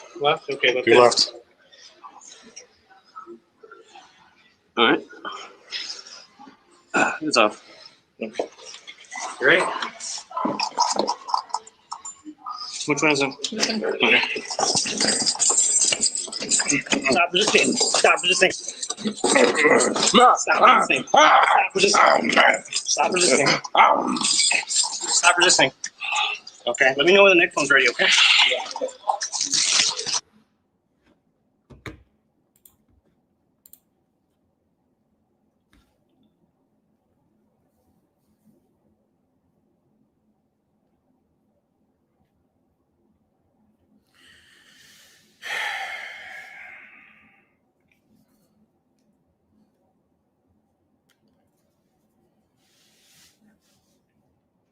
We can't share the world with people like this. I don't know what the fuck y'all think, but we definitely can't share the world. Y'all think we can we reform those people? Can those people be reformed? Or are we just gonna look the other way?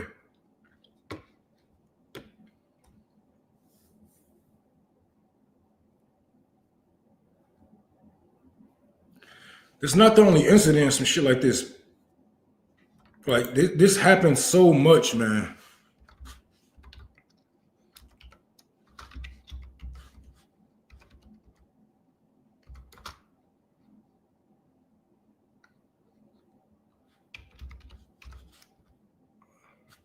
This happens so much. Like,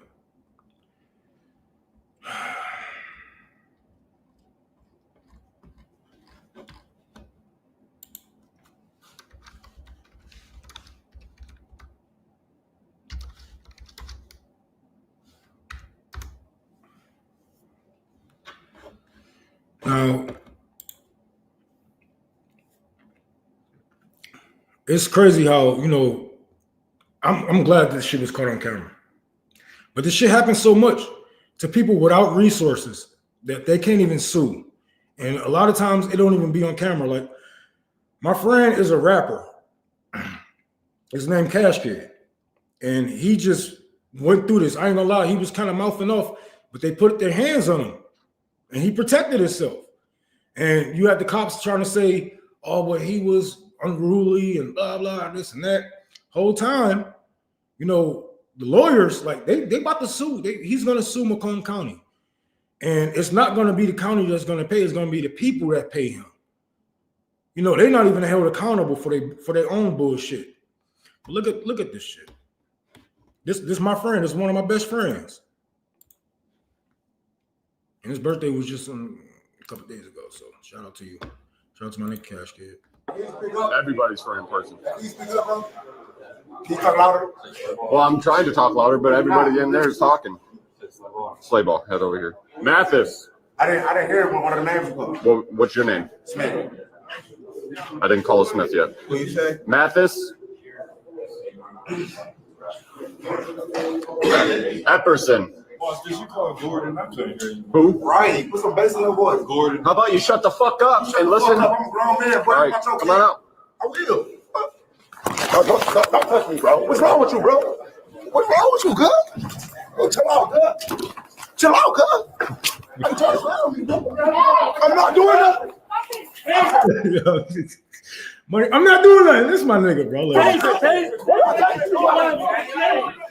Stop talking and listen. Bro, I don't want to come and speak up. That's right. Hey, he's going. He's going. Let's get that chair That boy getting cool.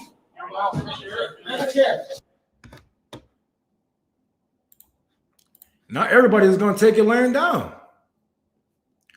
Not everybody going to take it laying down. Like he said, come do something about it. Bitch, I would beat your fucking ass. I would beat your fucking ass. Hell yeah. But he put his hands on money first. He put his hands on money first. And money protected itself. So fuck the cops. I don't give a damn if money put his hands on the cops first. In the first fucking place, fuck them pigs. They all need to get their hands put on them.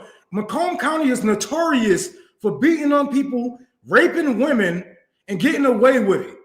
By the whole time, we have to pay for their fucking mishaps and they fuck ups. So fuck them fucking pigs. I wish he would have punched his ass even harder. Because it's not just him. It's not just a guy that we seen before this. It's multiple people a day. If you have been in jail in Michigan, you know I'm telling the fucking truth. They will strap you down, put a fucking spit bag over you, and then beat you half to fucking death. One of the last times I was in jail, this dude got paid $3 million for exactly that.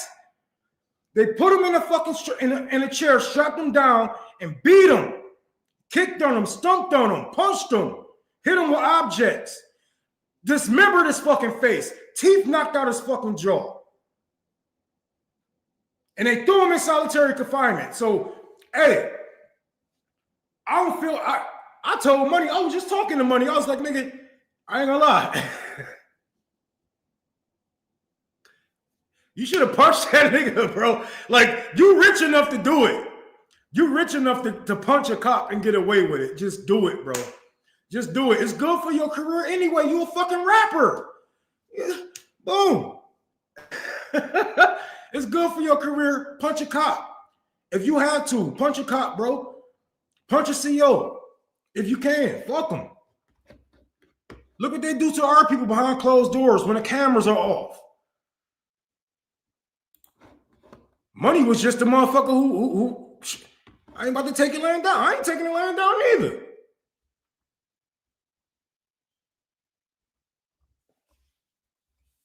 Get me fucked up. That nigga talking about, would you shut the fuck up? Like, nigga, I'm a grown-ass man. Don't be talking to me. And that's another thing.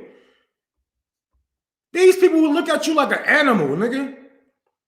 They look at you like an animal. They talk to you any kind of fucking way. They throw your food on the fucking ground.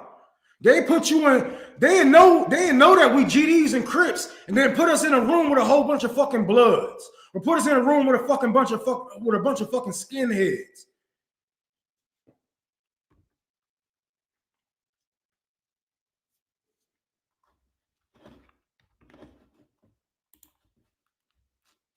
I swear. They knew I was GD. They know I'm gang affiliated. Why the fuck y'all put me in a room with a whole bunch of fucking Bloods? Thank goodness that the Blood niggas was cool with GD, but still, you don't always know that. You don't always know that because GD and Bloods, we don't have too much beef. We're not like Bloods and Crips. We got our differences, but we're not on that level with each other to where we shooting at each other, we're punching and kicking each other and whatnot. If it's turf war, it's turf war. If it's drug war, it's drug war. But thankfully, the Bloods in there was cool.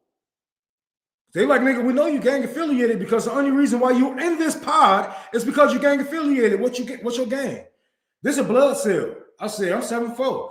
Niggas like, nigga, as long as you ain't no Crip. And that's what saved me.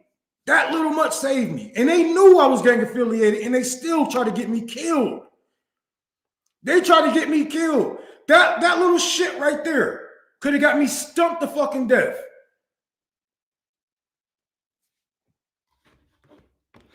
I'm in here facing 5 years. These niggas facing life. Bodies and shit. Not only you got me around serial killer gang members, you got, like, come on now. You know what you're doing. You put my life in jeopardy.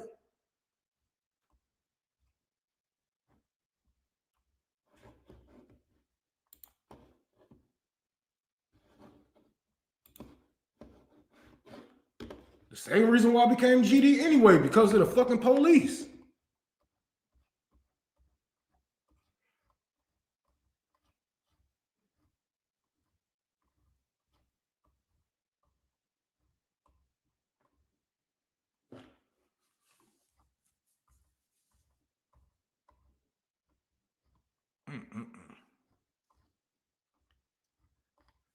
Did y'all hear about Luigi, bro? Luigi might walk off this case, dog.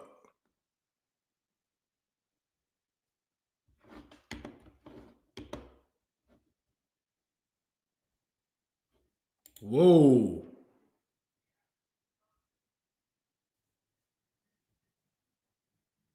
You mean anti-cop city organizations? Hopefully that's what you mean. Bill, you ain't left. Man, come on, man. I never forget this day. I was on a woman's side of the jail. I was getting fingerprinted and whatnot. They was taking their sweet ass time with that shit. And I hear this woman, she's screaming, "Get her off of me! She's raping me! She's raping me! Get her off of." You can hear her. I'm like, do y'all not hear that? Like, yeah, man, they always fighting and blah, blah. I said that. She said she's getting raped. I think y'all should go check that out. Blah, blah, blah. I was like, I'm calling the city when I get out this bitch. Then the lady gonna get up talking about some time. Bitch, you man, you gotta go do your fucking job and stop a woman from being raped? You, as a woman, have to go stop another woman from getting raped. Potentially, we don't know. She could be just shouting shit. But still, wouldn't you want to know? This woman was screaming for 15 minutes, screaming rape, and they just sitting there on their fucking phones. I'm supposed to be processed through. I'm supposed to have my fingerprints by now. This woman yelling, they on their fucking phones and flirting with each other. I'm like, I'm calling the city when I get out of here. I'm about to meet, my mama about to come up here with my bond anyway. As soon as I get out of here, I'm calling the city. This bitch want to stump to the motherfucking, bitch! What kind of shit is that? Man, fuck these cops. Fuck the COs. Fuck them all, bro. Because if that was their daughter locked up, they wouldn't even hesitate. She wouldn't even be in the motherfucking cell.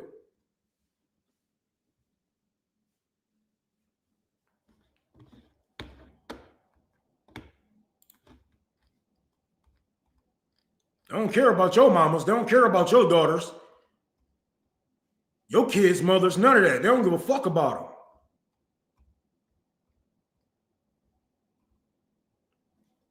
Fucking CEO gonna try to, one CEO gonna try to break it down to me when I walk into my cell. Well, it's so common in here on the women's side. Why is rape common on the women's side?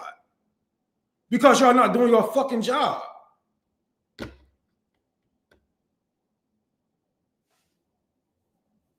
Got the bigger women taking advantage of the little women, and you know they doing it. You know they doing it.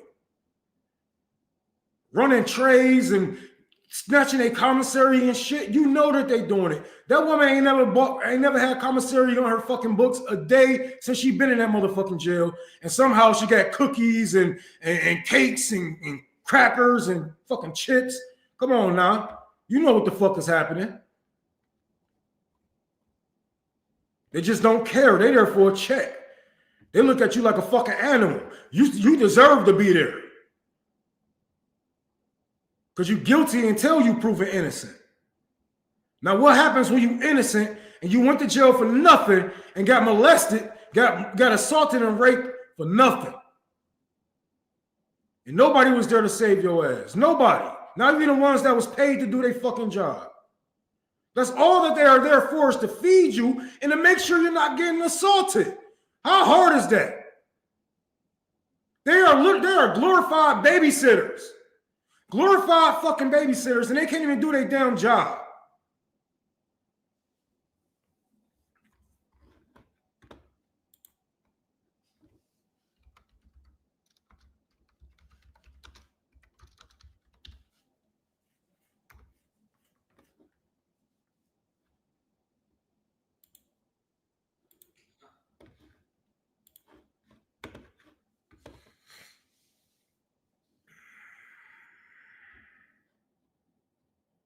In fact, before we move to Luigi, I want to talk about this, man. I want to, because I didn't get to talk about this last time.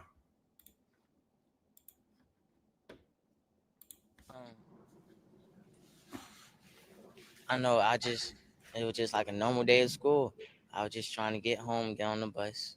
And as soon as I get on the bus driver told me that I was supposed to be on the bus. And today she gonna make sure I'm gonna get off the bus, so don't even sit down.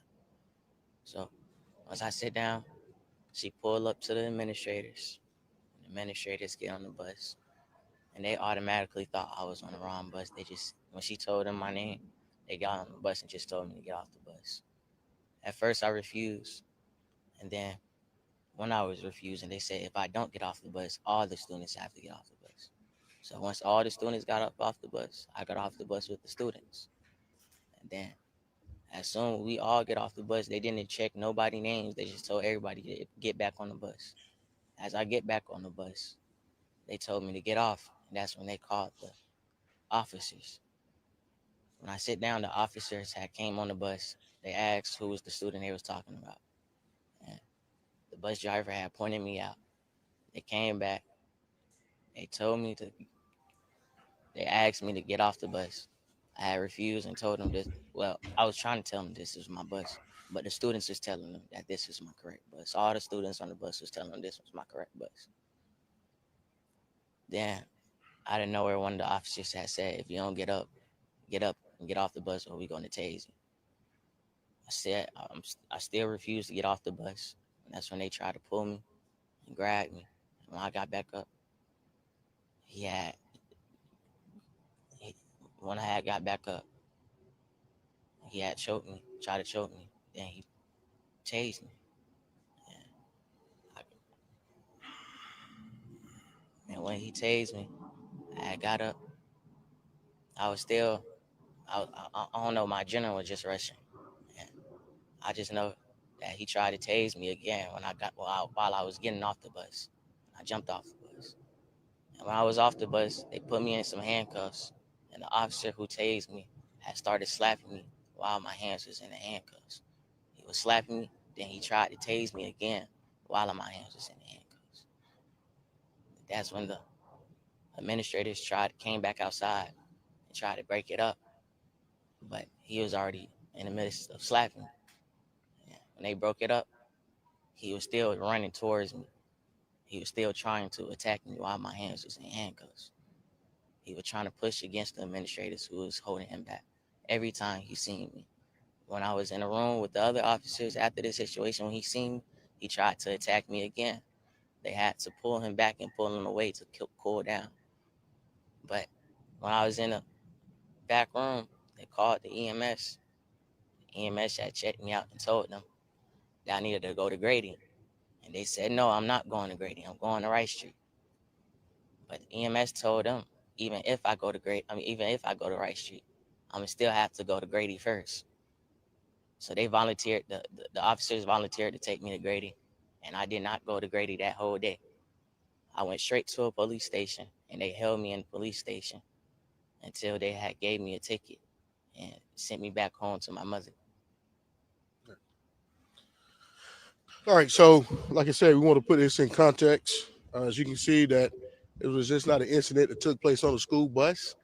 That's what we call an officer is rendering what we call gratuitous force. Force is not necessary. We don't believe the force on the school bus was necessary.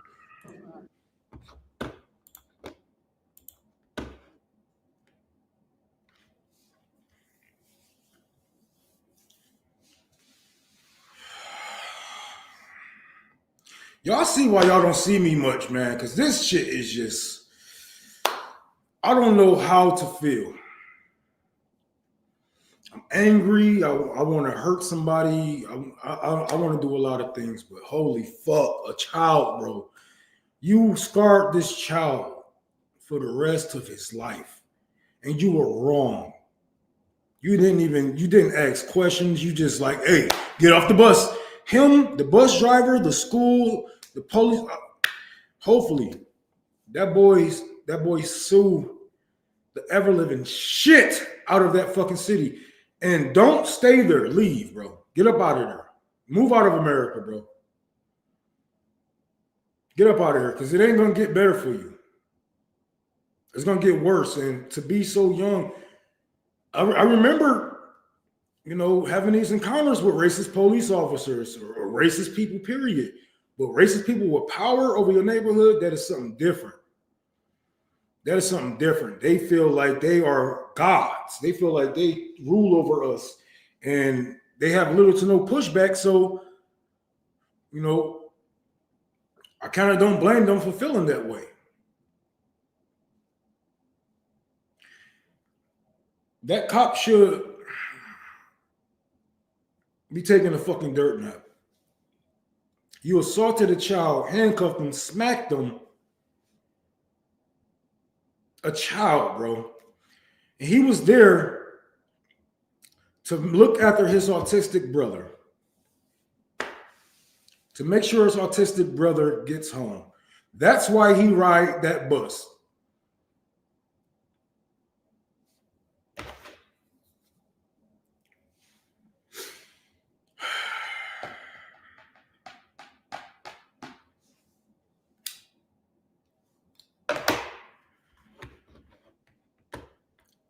Like I said, we can't live on the same planet as these people.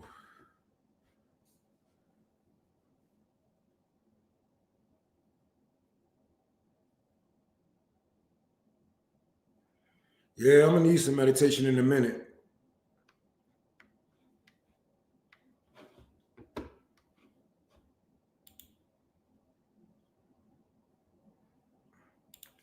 There is no reforming the police. There is no reforming the state. There is no reforming no branches of the government.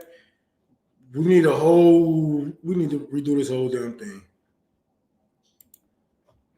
We need to redo this whole damn thing. And I know a lot of people are afraid of change, but something's gonna have to happen. It's either, you know, we're gonna continue to die by the hands of these crazy ass motherfuckers, or we take our life back.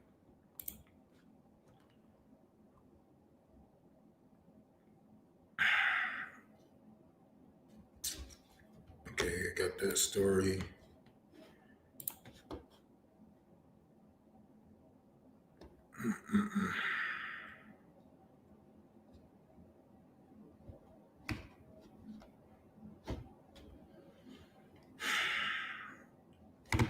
Okay, I got one more story I'm trying to find, you guys.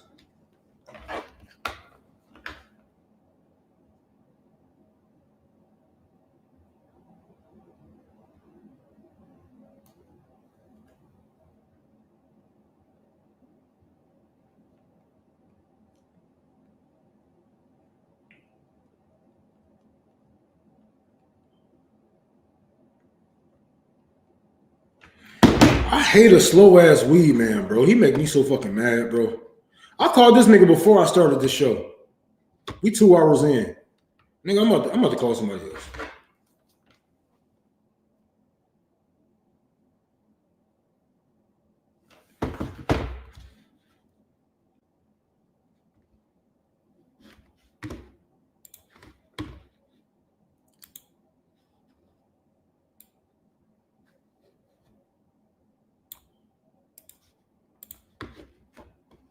Man, you know one thing I hope about Luigi? I hope he ain't some fucking incel. I hope he ain't a fucking loser or something. They found this bullshit. Like, oh, this guy was an asshole.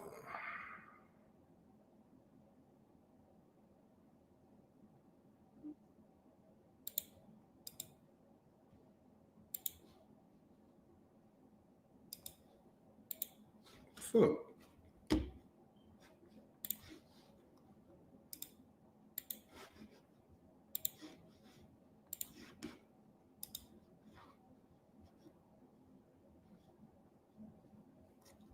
Bro, stop playing with me.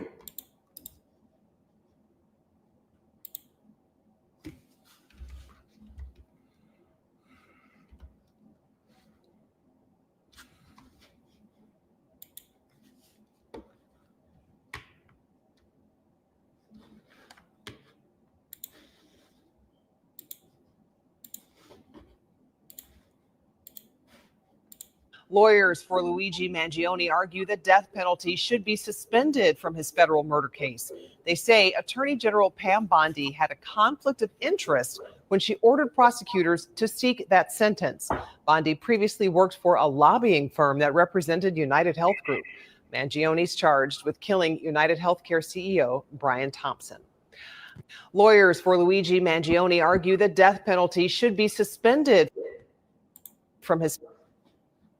Some other breaking news this morning from New York City. A judge has dismissed multiple state terrorism counts against Luigi Mangione, the man charged in that fatal shooting of the United Healthcare CEO in Manhattan last December. Mangione will still face the second-degree murder charge. This was Mangione's first time back in court in months. And you can take a look at the crowd of Mangione's supporters gathering outside the courthouse this morning. NBC's Stephanie Goss was inside that hearing and has some more details for us. Stephanie?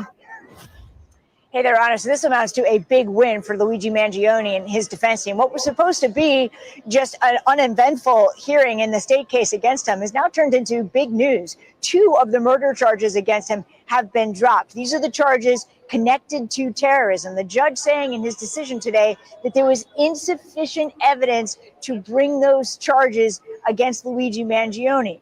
In his decision, he wrote that the prosecutors did not demonstrate that there was an intent to coerce and intimidate a population, which is what is needed according to the terrorism statute here in the state of New York. That even though this crime apparently was committed for ideological reasons, allegedly, it did not do that extra step when it comes to terrorism. Now, he still faces a charge of second-degree murder in this case, another 9 charges. He has pleaded not guilty to those charges. Also important to point out, though, that there is a federal case against him as well. And in that case, he faces a murder charge that could bring the death penalty if he is convicted.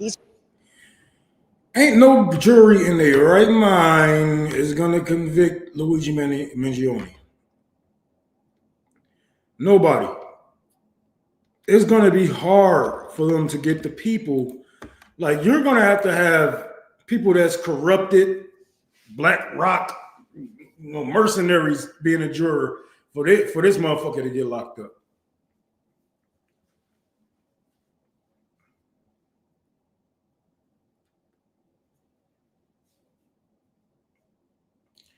This evidence was handled so, it's just, they fumbled the shit out of that. I really do think they got the wrong person.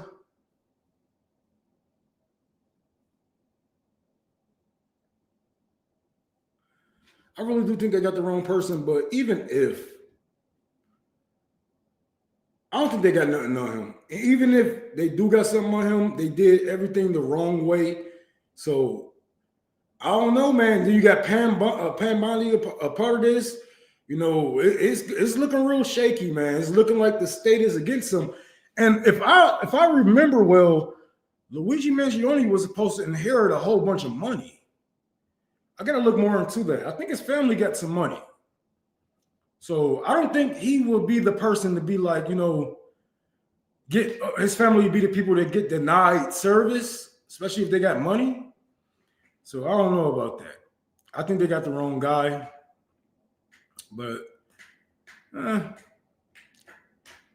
I think somebody close to him killed him, and they needed a fall guy, but they are so sloppy with their work that nobody is falling for this. Like, nobody is falling for this. You telling me you guys turned off the body camera and then you found the gun, where you went through the book bag 1 hour, then you zipped it up again, then you waited to get the warrant, then you had like, it's just so much bullshit. Like, if I was a juror on that case, that nigga go home. Not guilty, not guilty, not guilty, not guilty. Even if he is guilty, I don't care. I didn't care because he didn't go out and harm little boys and girls. He wasn't a mass shooter. You know, he didn't take his gun and point it at other New Yorkers. So even if he is guilty, I don't care. You know how many people the CEO of United Healthcare have killed? Shit, we can go body for body if that's the case, but I don't care. Like, if any juror that has been denied, insurance that they have been paying, if they have been denied health care and whatnot, if they get on this fucking, if they be a part of that jury, it's gonna be crazy because the state is gonna hate that they're gonna walk away. But of course, we're gonna have some people that's gonna these billionaires are gonna be gonna try to get inside these people's pockets. They're gonna try to pay them for a guilty verdict. We see it happen a lot, bro. This nigga.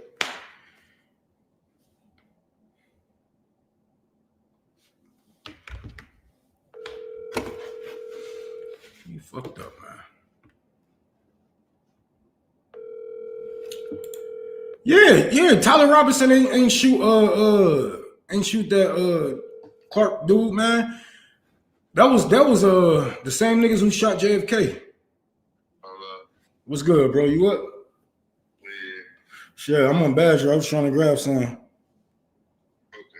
Shit, hell yeah. I was trying to wake somebody up. I'm like, I know it's been a long night for everybody. Yeah. And they was lighting this bitch up yesterday. They was lighting this bitch up, boy. I was like, man, I lived in the burbs way too long, boy. I forgot niggas shoot on New Year's. Nigga, my next door neighbor was shooting. I was like, God damn, they Arabs. Shit. That nigga had a drum. He had to have a drum, bro. Like that shit didn't stop. I was up. I've been up since 2 o'clock in the morning, bro. I didn't want to call you at 12 because niggas shooting out there. But shit. I'm about to see you. I'll see you in a second. All right, bet. Man. Okay.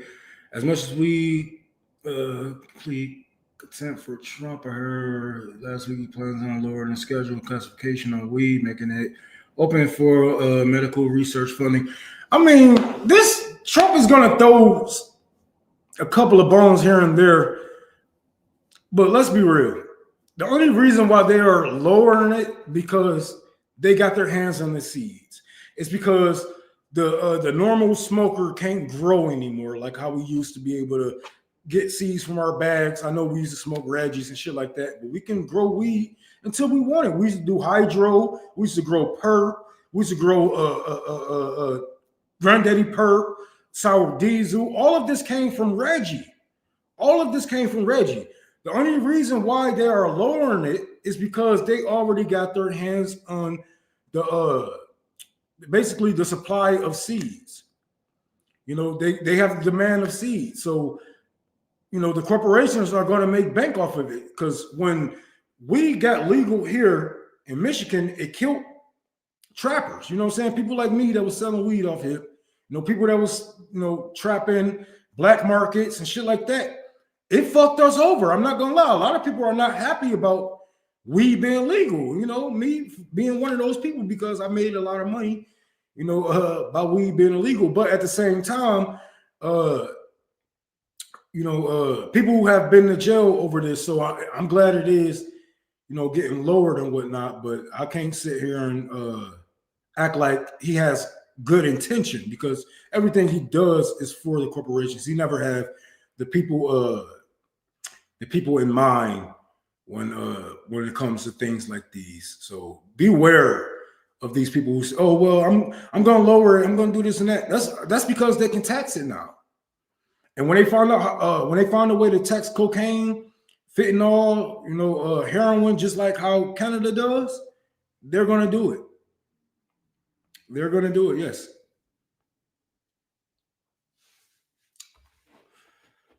Yes, sour diesel was fire. That shit painted your wall. I mean, sour diesel was back in the days, bro. It ain't like how sour diesel is now. Sour diesel back in the days, that shit was really tar. Like, it had like a tar smoke to it. It tastes different. The choke is different. It was just some great weed. Now, what we have is a whole bunch of washed down weed, and it's a whole bunch of the same weed with different name on it, different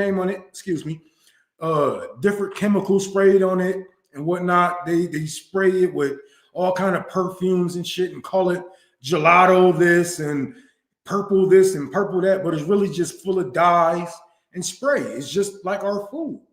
You know, they treat it just like our food. They spray it with pesticides and, you know, grow it in inhumane fucking places. It's crazy. Can you still grow it to compete with the dispensary? Street prices should be lower naturally. Yes, street prices are lower, but in order to grow, you have to have a medical card and you have to have at least 12 patients, I believe. In Michigan, you got to have at least 12 patients in order to grow. Oh, no, I'm sorry. You can have up to 12 plants a patient here.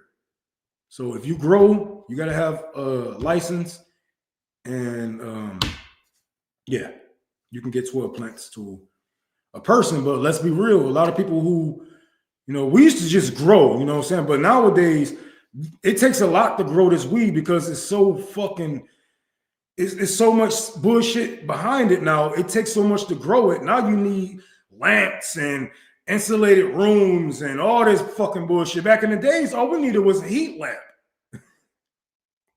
Back in the days, all we needed was a fucking heat lamp, bro.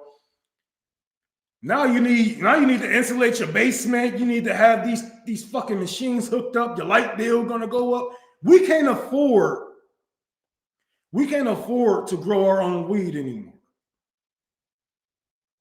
So I'm in Detroit. Is there a gang near you? Are they good for turning anger into positive action? Although you are doing a lot with your show, thank you. Yeah. There's a lot of gangs near me. I have people in gangs inside of the care party. Like, that's one thing about being in a gang. You can never get out. Don't let these movies and this shit get to you. There's nobody that you can pay to get out of a gang. There's blood in and there's blood out, right? So, you know, AJ is a blood. I'm GD. CT is a Crip. My cousins are Crips. My brothers are Bloods. My older cousins are headbangers, right? But we still up under the same care party. We still up under the same care party because we fundamentally know what gangs were for. And we always moved accordingly, you know, not saying that we didn't do some hood rat shit, not saying that we didn't break laws and shit like that, of course, you know, product of your environment, but we fundamentally know what gangs were made for, and we always operated like that. So when we say on Larry, we mean that because Larry wanted us to police our own neighborhoods. Larry wanted us to take care of our own people. He wanted us to grow our own food. He wanted us to, you know, talk to the people that was in the prisons, radicalize the people, you know, and that's what we do with our time. I'm not going to sit here and preach to you and say that you shouldn't be in the gang, you know, because I can tell you what you shouldn't be all day. I can tell you, you know what I'm saying, what you shouldn't do all day, but that's not reality, nigga. Niggas Bloods, niggas Crips. So you got to work around that fact. Okay, so what do we have in common? We all live blocks away from each other, if not miles away from each other. We all need the same things for our kids. Our kids go to the same schools.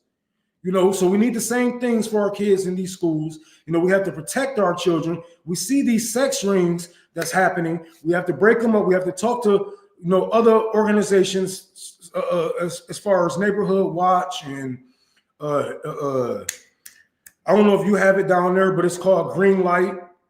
You know, they stroll neighborhoods that's dangerous, that kids normally be in, and they try to protect people. So we get word from here and there. If they don't have the firepower to stop them, then they'll call people like the Bloods or the Crips, GDs, Vice Lords, because we would get our hands dirty and not get the law involved. Because the thing is, getting the law involved with a lot of these things, they're not going to do it. They're not going to do anything. They're not going to do anything about these children, you know, being kidnapped and assault. They're going to come write down some names and shit like that. CPS is not going to do anything about, you know, your father beating on you, possibly molesting you and shit like that. But if you tell a local gang member that, hey, my uncle, my dad, my this, my that, whoever is assaulting me, he's doing this to me, I guarantee that motherfucker be gone that week, if not that day. Yes, gangs do have a lot of power. We just have to remember You know, what are we using the power for? Because you can use the power for good. Like a lot of like the downfall of gangs was crack cocaine, you know, and we stayed strong till the early 2000s, but it took over. Like we was the product of the crack heads. So now you have crack babies slash gangbangers slash gang leaders, and you know, we're just trying to make it how we can, you know, and it sucks, but you know, it is what it is.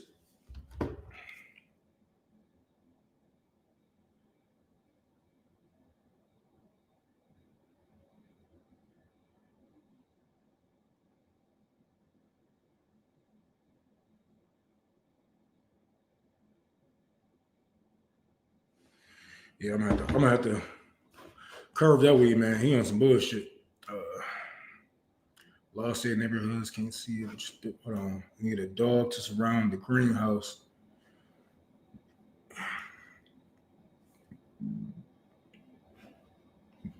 Indoor fertilization with chemicals greenhouse works best.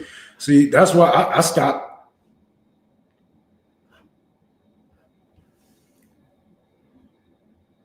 Hold on. You'll mail me some what? Hold on. Let me read this.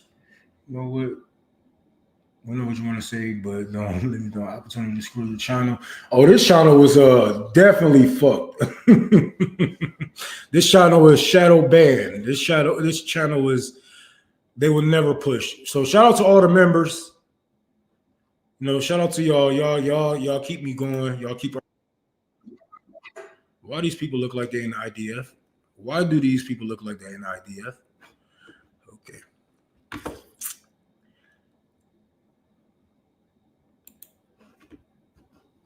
You know, and as a gang member, I hate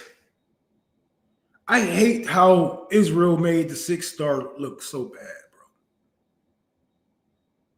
They made the 6-point star look so bad that people conflated with Judaism and Zionism, and it's not.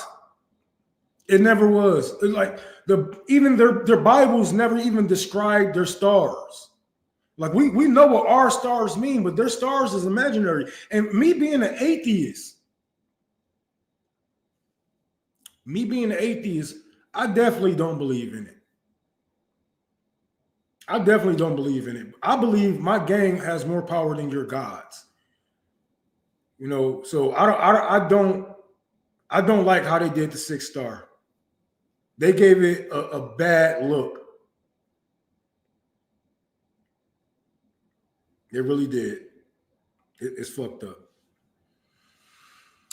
As you in Michigan, I got a couple of people who do shrooms that sell shrooms. If you're in Michigan, let me know.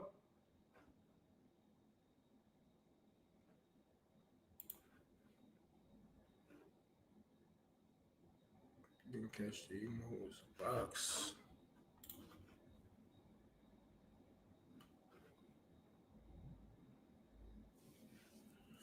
Damn, I miss my boy Blue. My cat's dead. Fuck.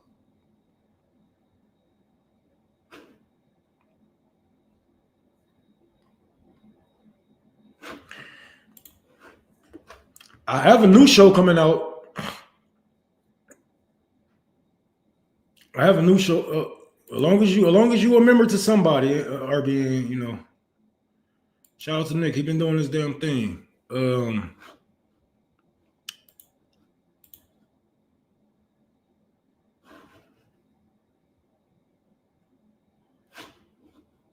I got a new show coming out around May with Ramsey from Palestine News Network. So I don't know what the name is. I don't know what the name is gonna be yet, but me and Ramsey will be doing a show together. So that's gonna be dope. That's gonna be dope as fuck. We're gonna connect on the ground. You know, hopefully once I get off probation, I'll be able to go to DC, come to Detroit. You know, we can go around and fuck with some Zionists and some police officers.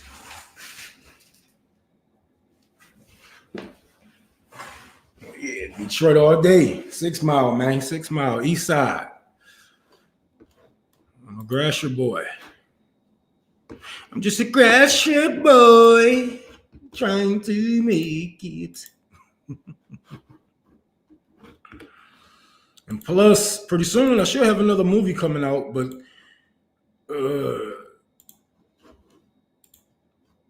No, and this is only because of the people. My grandmother voted, my grandfather voted, my mother voted, my sisters, my brothers. What? How many votes y'all gonna fucking do until y'all realize it's not tallying up? So we got to take back our community as a whole. Minds. Take back our minds, because once you got the minds, you have the body. Through people who's religious, and even our gangbangers. So when I say death to America, I really mean death to America. I really mean death to racism. I really mean death to imperialism. You know, death to capitalism, death to everything that brought us here, that pushed us here and pushed us apart. Everything that they said that you are afraid of communism has happened already. How many houses do you have to lose to realize that this shit ain't working? How many times you gonna go without eating to realize we need a new system? How do we do that? You get your hands dirty. Some people get their hands dirty, some people get their hands bloody. But all I know is something has to change. A change has to happen. And if we don't shape our future, they will for us, as they have already.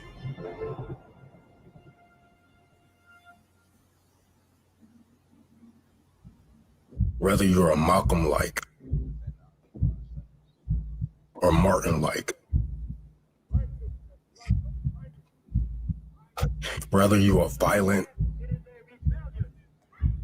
or non-violent, as long as you are calling out these motherfuckers for their war crimes,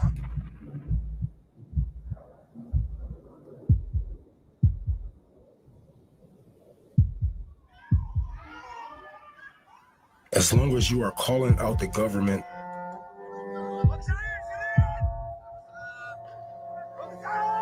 they have a bullet for each and every last one of you.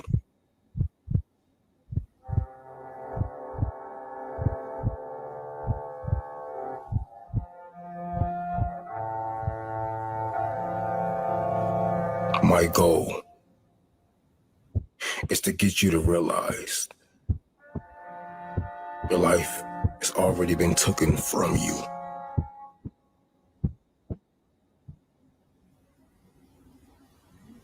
My mission is to get you to fight.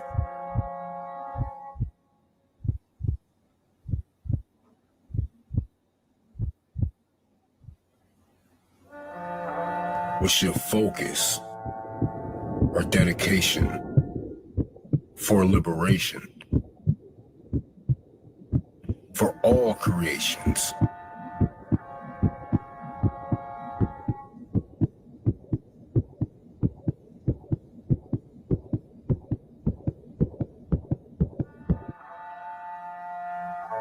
What I live for, who I fed,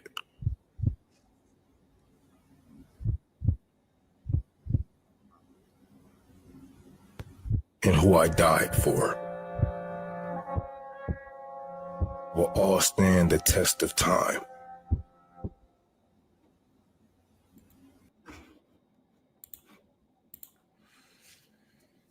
Thank you guys for stepping in. Man.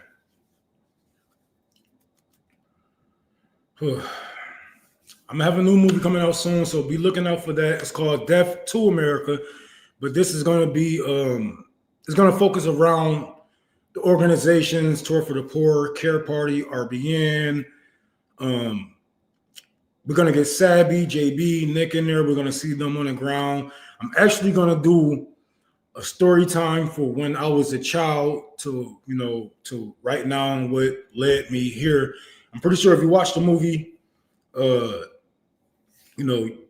be able to tell what got me here. But we're gonna have children actors, teen actors playing out certain scenes, so you can get a real feel of the environment that I had to come up in and what I had to do to survive and how am I still here today, and why am I doing what I'm doing now. So that's gonna take a minute, but yeah, we definitely gonna get it together.